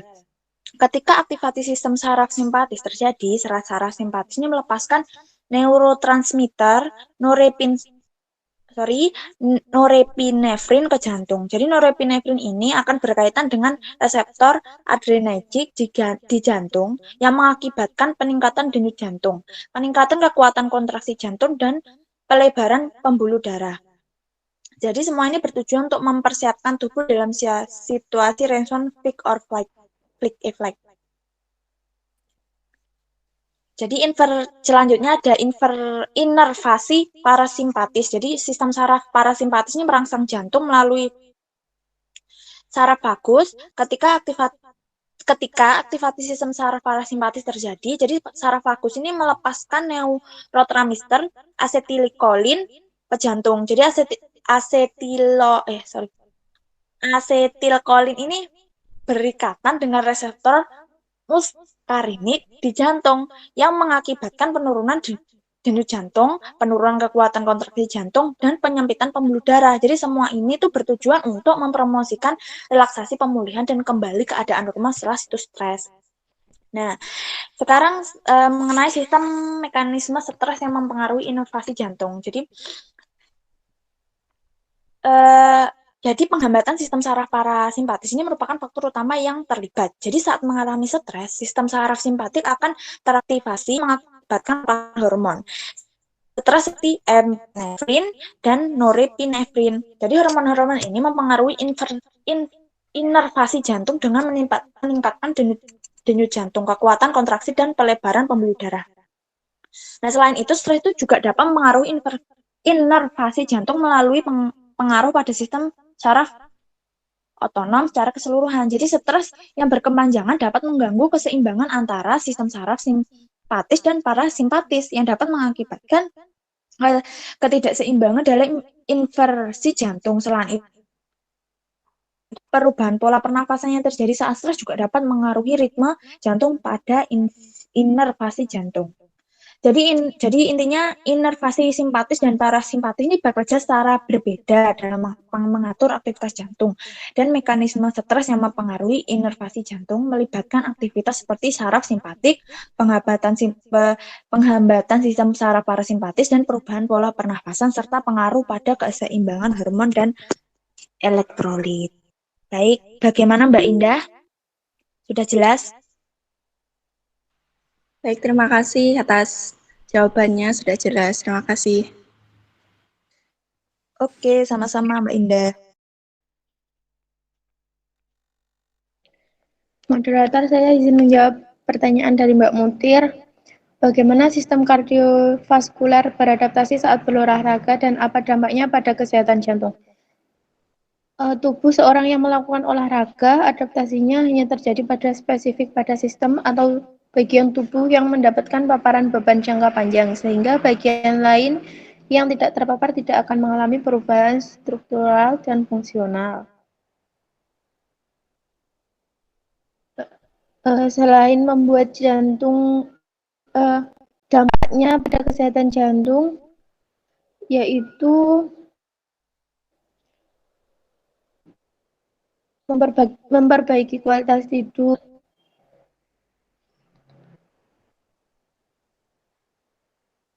menjadi transportasi oksigen dan substrat energi ke jaringan otot, dan juga mentransportasikan hasil sisa metabolisme yang terbentuk. Terima kasih.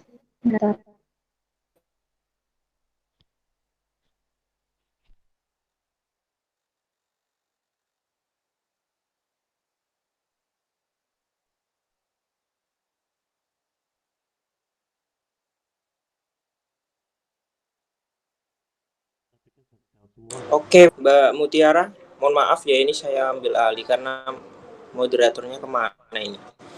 Mbak Mutiara, apakah ada tanggapan mengenai jawaban dari Mbak Devi? Sampun Mas, cukup. Terima kasih atas jawabannya. Baik, terima kasih Mbak Devi ya atas jawabannya. Nah, ini udah ada yang raise hand nih kayaknya dari kelompok pembanding nih. Saya persilakan kepada Mas Hamsa ya untuk mengajukan pertanyaannya, Mas. Baik, terima kasih. Saya sampaikan ke moderator. Untuk pertanyaannya, dalam konteks kesehatan sistem kardiovaskular, bagaimana pola makanan sehat dan penerapan gaya hidup aktif dapat memberikan dampak positif atau negatif, dan faktor apa yang mempengaruhinya?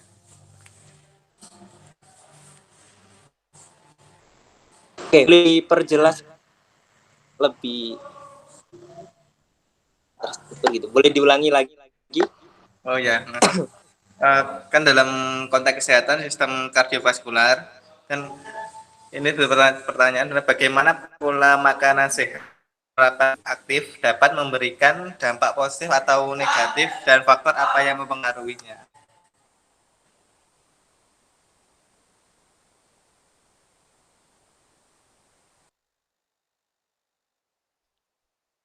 Bagaimana atau saya kirim ke sampean aja? Oke, boleh dikirim Mas ya melalui chat. Dan untuk selanjutnya dari kelompok pembanding, adakah yang mengajukan pertanyaan lagi selain Mas Hamzah?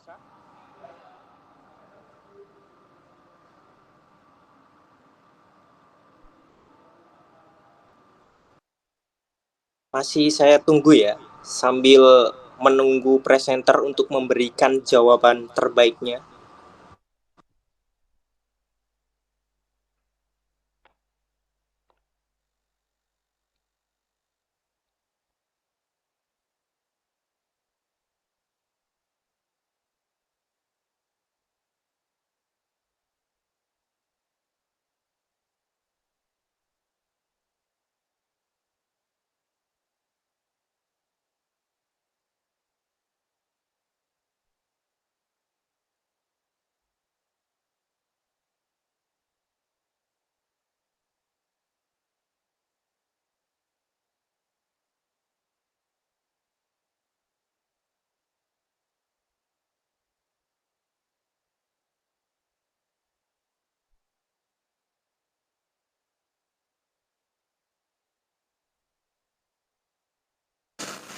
Moderator izin menjawab dari pertanyaan Mas Hamzah.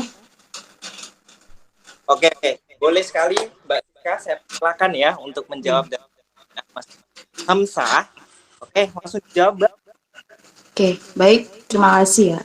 Dari pertanyaannya dari Mas Hamzah, intinya adalah bagaimana sih cara kita untuk menjaga kesehatan, terutama kesehatan dalam sistem kardiovaskular dan dalam pola hidup bagaimanakah dalam untuk menjaga bagaimana sistem kardiovaskular itu menjadi sehat ya, terutama tidak sering terserang penyakit. Nah, untuk yang pertama kita bahas satu-satu cara menjaga sistem kardiovaskularnya sendiri dalam konteks kesehatan dulu. Di mana tadi sudah dijelaskan bahwa sistem kardiovaskular sendiri itu kan sebuah organ sirkulasi darah yang terdiri dari jantung dan pembuluh darah dan cairannya. Nah, di dalam itu kita harus menjaga yang merupakan itu adalah kombinasi antara organ jantung dan pembuluh darahnya. Yang terutama adalah bagi si cowok-cowok ini,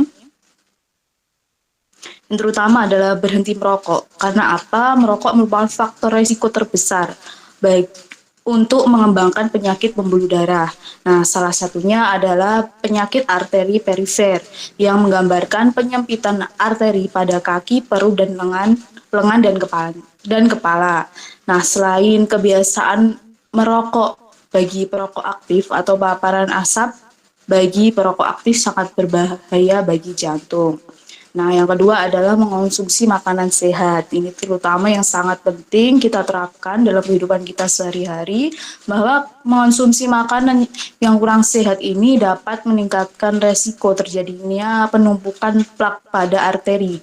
Bila terjadi kondisi tersebut dapat memperlambat aliran darah pada tubuh. Nah, maka mengonsumsi beberapa jenis makanan atau minuman itu perlu dibatasi atau dihindari. Jadi kalau kita si ciwi-ciwi biasanya itu suka makan seblak, nah itu harus dipikir dulu ya. Ya terutama makanan sehatnya itu seperti makanan olahan, makanan tinggi natrium, cemilan manis seperti donat, sehingga minuman bersoda. Nah, diusahakan terutama bagi perempuan-perempuan di sini, para ciwi-ciwi yang suka sekali jajanan yang pedas ataupun biasanya sebelah itu mungkin bisa dikurangi lagi. Karena apa? kita biasanya itu harus menjaga, terutama sistem kardiovaskular ini sangat penting bagi tubuh kita. Yang kedua adalah, yang ketiga ya ini ya. Ketiga adalah menjaga berat badan tetap ideal. Karena apa? Bahwa untuk setiap pon lemak pada tubuh, jantung perlu memompa darah lebih keras melalui pembuluh darah. Alhasil, berat badan yang berlebihan atau biasa disebut dengan obesitas ini dikaitkan dengan resiko yang lebih tinggi untuk mengembangkan penyakit kardiovaskular. Maka dari itu, berat badan yang ideal tentu perlu dijaga melalui olahraga dan pengurangan kalori.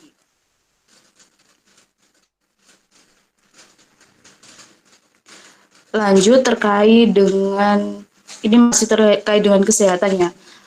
Yang selanjutnya ini adalah meningkatkan aktivitas fisik. Nah, aktivitas fisik ini berkontribusi pada peningkatan kualitas tekanan darah. Nah, dalam kualitas kadar kolesterol dan pengendalian berat badan. Orang dewasa ini untuk disarankan setidaknya 150 menit aktivitas fisik sedang per minggunya. Misalnya seperti menaiki tangga. Nah, bagi kita ini kan sudah tahu ya terkait dengan cara menjaga sistem kardiovaskularnya. Salah satunya adalah meningkatkan aktivitas fisik yang seperti menaiki tangga. Jadi kalau kita misal kuliah itu sebaiknya naik tangga di lantai 5 juga nggak apa-apa naik tangga. Jadi meningkatkan aktivitas fisiknya, oke? Yang selanjutnya itu adalah, ini sudah ya, untuk kesehatannya. Lanjut terkait dengan pola hidup untuk menjaga kesehatan sistem kardiovaskular. Ini masih berkaitan ya terkait dengan kesehatan tadi, ini juga maksudnya masih berkaitan terkait dengan kesehatan dan pola hidup. Yang pertama ini adalah pola hidup sehat dengan menerapkan diet seimbang. Seperti tadi, pada kesehatan juga harus dengan berat badan yang ideal, di mana diet yang seimbang itu bukan diet yang tidak makan, tetapi diet yang olahraga dengan cukup gitu ya. Bukannya diet tidak makan, nanti malah berbahaya. Di mana diet yang seimbang dan sehat dapat menjadi kunci untuk menjaga pola hidup menjadi sehat pada sistem kardiovaskularnya tersebut. Seperti mengonsumsi sayuran dan buah-buahan dapat memberikan vitamin dan mineral yang dibutuhkan oleh tubuhnya. Yang selanjutnya itu adalah pola hidup sehat dengan rutin olahraga. Jadi olahraga itu dapat membantu menjaga kesehatan sistem kardiovaskular tubuh kita dengan cara meningkatkan sirkulasi darah, meningkatkan kesehatan jantung, dan meningkatkan daya tahan tubuh. Berolahraga secara rutin juga dapat membantu menurunkan berat badan, meningkatkan kesehatan mental, serta membantu mengurangi resiko terkena berbagai penyakit. Nah, olahraga ini disarankan untuk menjaga keseimbangan dalam pola hidup sistem kardiovaskularnya.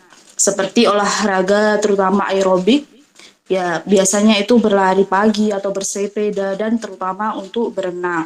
Nah, di dalam olahraga ini tidak hanya berlari, bersepeda, dan berenang saja, tetapi bisa yang lain.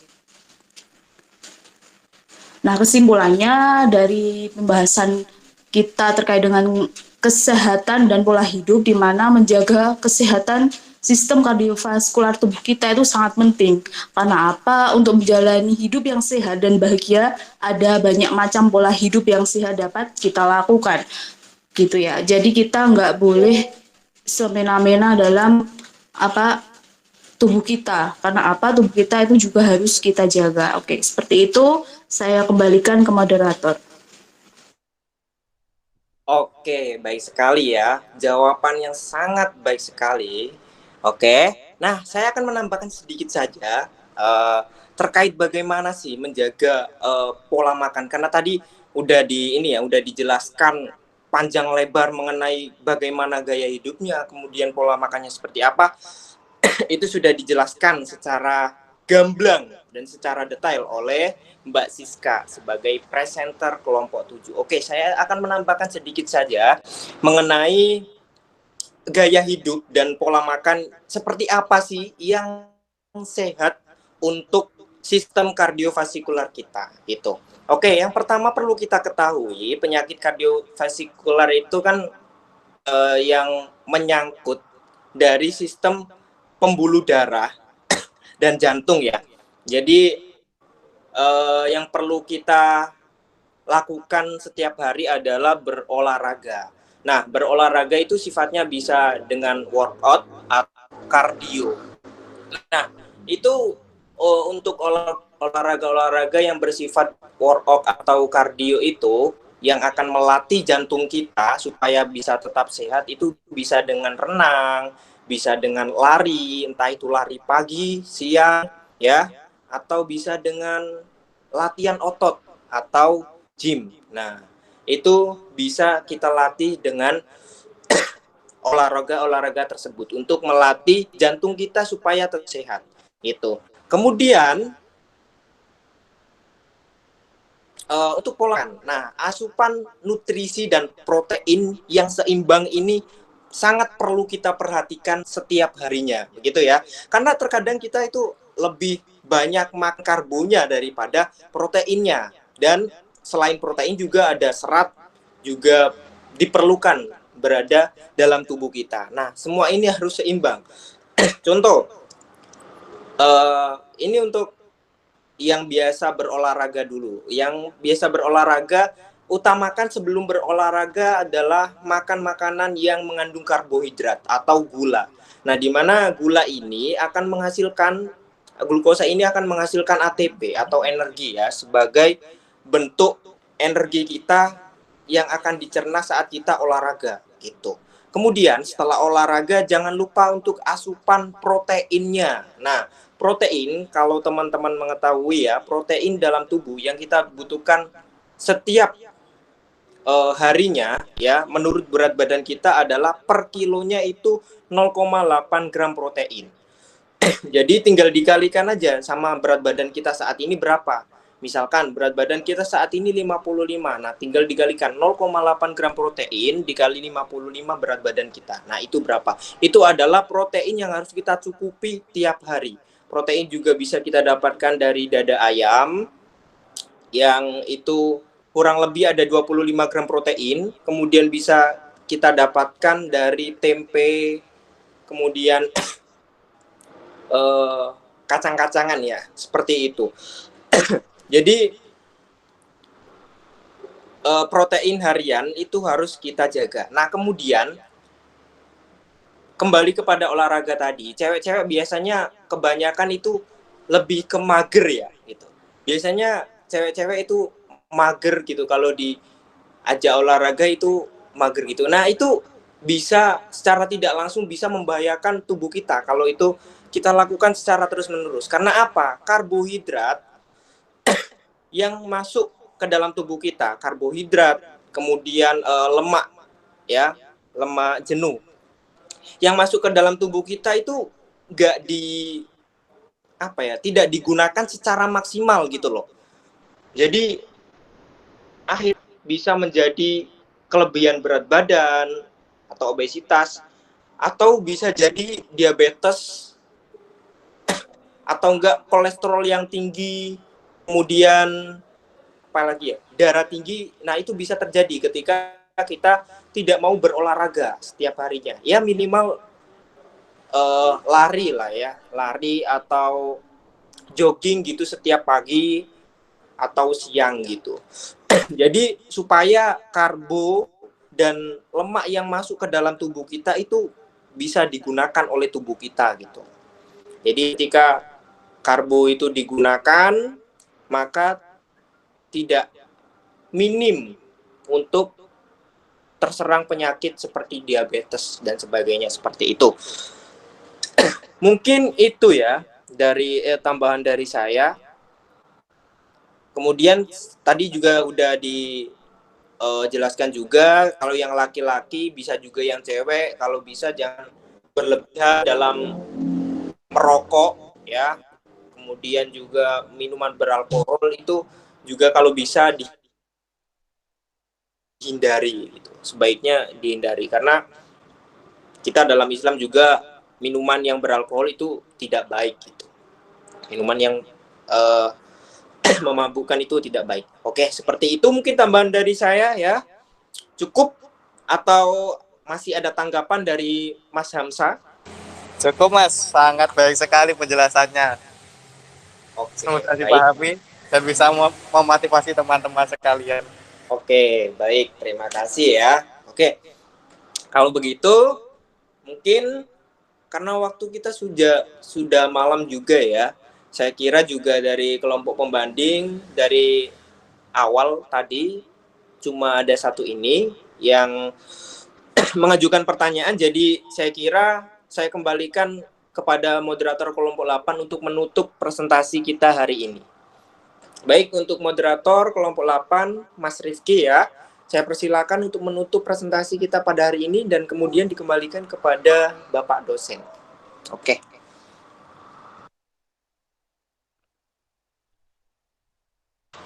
Oke, baik, mungkin ada kendala ya, mungkin dari moderator kelompok 8. Nah, oleh sebab itu saya mohon izin untuk menutup presentasi kita pada hari ini ya.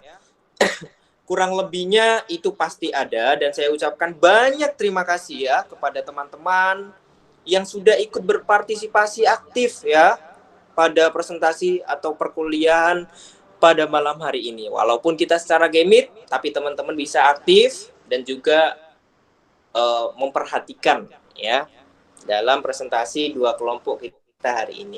Nah, oke. Dan kurangnya saya mohon maaf sebesar-besarnya kepada teman-teman dan juga Bapak dosen, Bapak Ihsan ya. Karena kami juga masih belajar dan kami sudah berusaha semaksimal mungkin untuk memberikan yang terbaik untuk perkuliahan hari ini. Oke. Baik, terima kasih. Saya kembalikan kepada Bapak Ihsan. Baik, terima kasih untuk Mas Angger dan juga rekan-rekan sekalian, baik dari kelompok presenter maupun dari kelompok pembanding ya. Terima kasih, cukup baik, sangat baik bahkan untuk diskusinya juga lumayan cair ya. Hanya saja saya ada beberapa masukan, mengingat kita sekarang masih punya waktu yang lumayan panjang sebenarnya. Kalau kita ikut jadwal yang sebenarnya kita masih punya waktu sekitar 35 menit ya. Tapi insya Allah nggak sampai seperti itu. Ada beberapa tanggapan dari saya yang insya Allah bisa semakin menambah kesempurnaan presentasi rekan-rekan sekalian. Yang pertama ya seperti yang sering saya sampaikan dulu di semester kemarin ya. Semester ini saya tidak terlalu membahas, tapi karena kita masih punya waktu panjang, jadi tidak ada salahnya kalau saya sampaikan terkait misalkan kayak tadi. Penyebutan beberapa istilah ilmiah yang masih mungkin kurang tepat. Sebagai contoh, tadi pertama kali saya mendengar dari Mbak Naswa ya, ventricle ya. Saya berusaha nyari ventricle itu apa, tapi sepertinya yang dimaksud adalah ventricle ya. Mungkin seperti itu. Mungkin saya salah, tapi insya Allah ventricle. Mohon koreksinya kalau memang tadi memang niatnya adalah ventricle. Saya mencari di literatur itu belum ketemu. Kemudian juga secara umum presentasi dari rekan-rekan sekalian itu sebenarnya akan sangat lebih baik kalau seandainya tulisannya itu sedikit ya. Jadi ada banyak sekali sumber yang bisa rekan-rekan sekalian gunakan untuk mendapatkan gambar. Kalau teman-teman kesulitan menemukan gambar yang dari sumber yang kredibel, teman-teman tuh bisa mengambil gambar dari biorender ya. Yang sudah pernah saya sampaikan, teman-teman tuh bisa menggunakan biorender gratis. Di sana banyak gambar-gambar yang bagus. Teman-teman bisa mengunduh dalam resolusi yang tinggi juga. Bahkan teman-teman bisa mengubah keterangannya menjadi bahasa Indonesia. Ya memang akan sedikit menyita waktu teman-teman. Tapi kalau tujuannya nanti lebih-lebih kalau untuk presentasi ketika skripsi nanti atau ketika lomba, mohon maaf ada teman. Ya. Kalau memang untuk lomba dan kalau syukur kalau teman-teman berkenan untuk menggunakan gambar-gambar yang bagus, maka teman-teman bisa menggunakan gambar dari biorender atau pakai cara yang saya pakai biasanya. Kalau saya sudah mentok nyari gambar nggak ketemu yang bagus, maka saya cari video-video penjelasan di YouTube. Kemudian saya naikkan resolusinya menjadi HD, kemudian saya unduh screenshotnya. Ya, jadi saya pakai screenshotnya, kemudian saya saya modifikasi Jadi tulisannya saya ubah menjadi bahasa Indonesia. Jadi saya hapus tulisannya, saya kasih background baru, saya kasih keterangan bahasa Indonesia. Jadi dengan itu penjelasan teman-teman yakin akan lebih menarik. Jadi secara verbal teman-teman sudah menarik, tapi kalau disertai dengan gambar yang menarik dengan resolusi yang tinggi, insya Allah akan semakin membuat presentasi teman-teman menjadi catchy, ya, menjadi lebih bisa mengundang fokusnya teman-teman audiens. Ya. Jadi itu hanya saran karena karena kalau penjelasan sejujurnya teman-teman semuanya itu penjelasannya itu lebih baik daripada saya. Ya. Teman-teman itu punya kemampuan hampir semuanya, bahkan semuanya itu punya kemampuan untuk bisa mengontrol emosi ketika menjelaskan. Itu bagus ya. Teman-teman bisa santai membaca narasi yang ada, membaca tulisan yang ada di slide, itu sudah luar biasa ya. Yang mana bagi saya itu sangat sulit sekali ya. Oleh karena itu, kalau teman-teman sudah memiliki kelebihan seperti itu, tidak dimanfaatkan ya. Jadi teman-teman itu bisa menjadi seorang presenter yang luar biasa. Tadi sudah bisa tenang membacanya, tinggal ditambah disertai dengan gambar. Dan toh kalau dengan gambar yang baik, resolusi tinggi itu akan memudahkan teman-teman untuk memahami ya, untuk membaca itu lebih jelas. Jadi itu saran yang sudah berulang kali saya sampaikan dan saya tidak pernah capek, karena itu insya Allah bisa membuat rekan-rekan sekalian menjadi lebih sempurna, lebih baik sekali. Kemudian ya beberapa pengucapan, misalkan kayak involunteer ya, bukan involunteer. Kemudian tadi ada aves ya, bukan aves ya. Tadi mungkin presenter yang kedua. Kemudian juga ventricle bukan vertical ya. Kemudian kardiovaskuler boleh, bukan kardiovasikuler. Itu berbeda maknanya. Jadi beberapa hal itu insya Allah nanti kalau teman-teman sering mendengarkan presentasi dari rekan-rekan sekalian, maka akan terbentuk zauknya. Zauk itu rasa ya. Rasanya akan ada yang pengucapan yang salah ya. Jadi itu nanti insya Allah bisa semakin membuat teman-teman itu menjadi presenter yang ya tadi yang saya sampaikan lebih baik dan lebih baik. Sudah baik luar biasa, tinggal disempurnakan saja. Dengan itu teman-teman bisa menjadi presenter yang sudah sangat meyakinkan. Kemudian iskemik ya, stroke iskemik itu bukan stroke iskemik ya. Jadi ada tendensi pengucapan itu selalu menjadi itu saya mungkin tadi lupa siapanya, tapi itu insya Allah kesalahannya kecil sekali yang pastinya sudah bisa dikoreksi ya. Kemudian tadi pertanyaannya juga cukup bagus, pertanyaan dari Mbak Salsabila, seperti pertanyaan dari dosen penguji skripsi ya. Dan alhamdulillah Mbak Nova tadi menjawab juga dengan sangat jelas ya. Kalau terkait pola makan sehat, insya Allah teman-teman juga sudah tahu semuanya pola makan sehat. Sesekali makan makanan yang junk food itu ya juga boleh, namanya sesekali tidak masalah, tapi tidak selalu. Minum kopi boleh sesekali, yaitu mungkin setiap pagi boleh, tapi usahakan jangan pagi sekali ya. Terutama usahakan bangun tidur itu sudah minum air putih dulu, baru nanti boleh langsung kopi, karena saat ini kan lagi tren ya. Banyak sekali kemarin ada adik tingkat saya yang usianya jauh lebih muda ya, selesai kami sekitar 6-7 tahun. Beliau wafat kemarin karena sakit GERD ya. Jadi salah satu penyakit yang saat ini sedang tren ya, selain penyakit mental ya yang lagi tren sekali.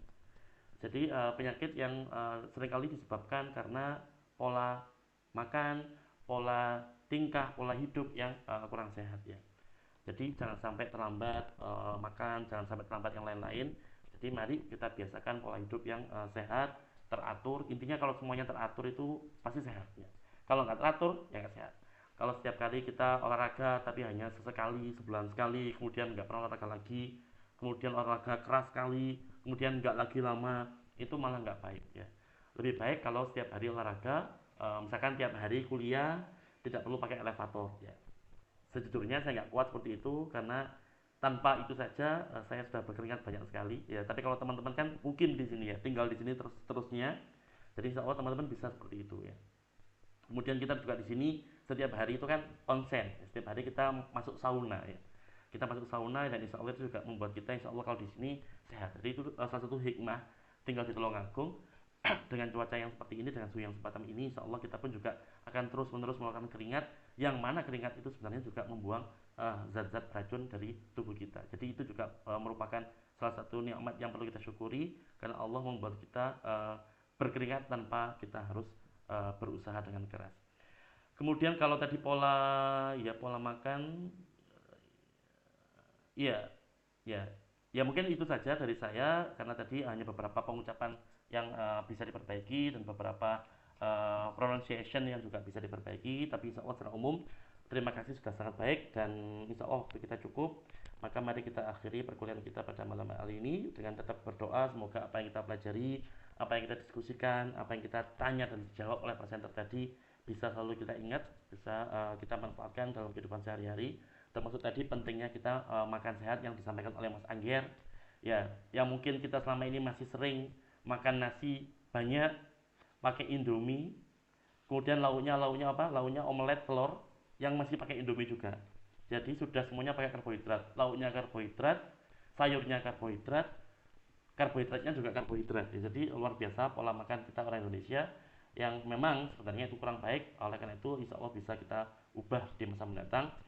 Sesekali boleh, lagi-lagi kalau saya biasakan dulu ketika masih di Jepang ataupun di di Jerman, itu setiap hari Jumat setelah sholat Jumat itu pasti kami adakan pesta kecil-kecilan, karena kami tasyakur hari Jumat. Jadi yang biasanya kita nggak pernah makan Indomie, ya hari Jumat itu kita makan Indomie. Atau yang biasanya kita nggak pernah makan burger, ya hari Jumat itu kita beli burger yang halal. Jadi sesekali boleh, tapi tidak setiap hari, ya. Baik, mari kita akhiri diskusi kita pada malam hari ini. Semoga bermanfaat. Amin amin ya rabbal alamin. Kita akhiri dengan membaca doa kafaratul majelis yang singkat saja. Subhanakallahumma wa bihamdika asyhadu an la ilaha illa anta astaghfiruka wa atubu ilaik. Wassalamualaikum warahmatullahi wabarakatuh.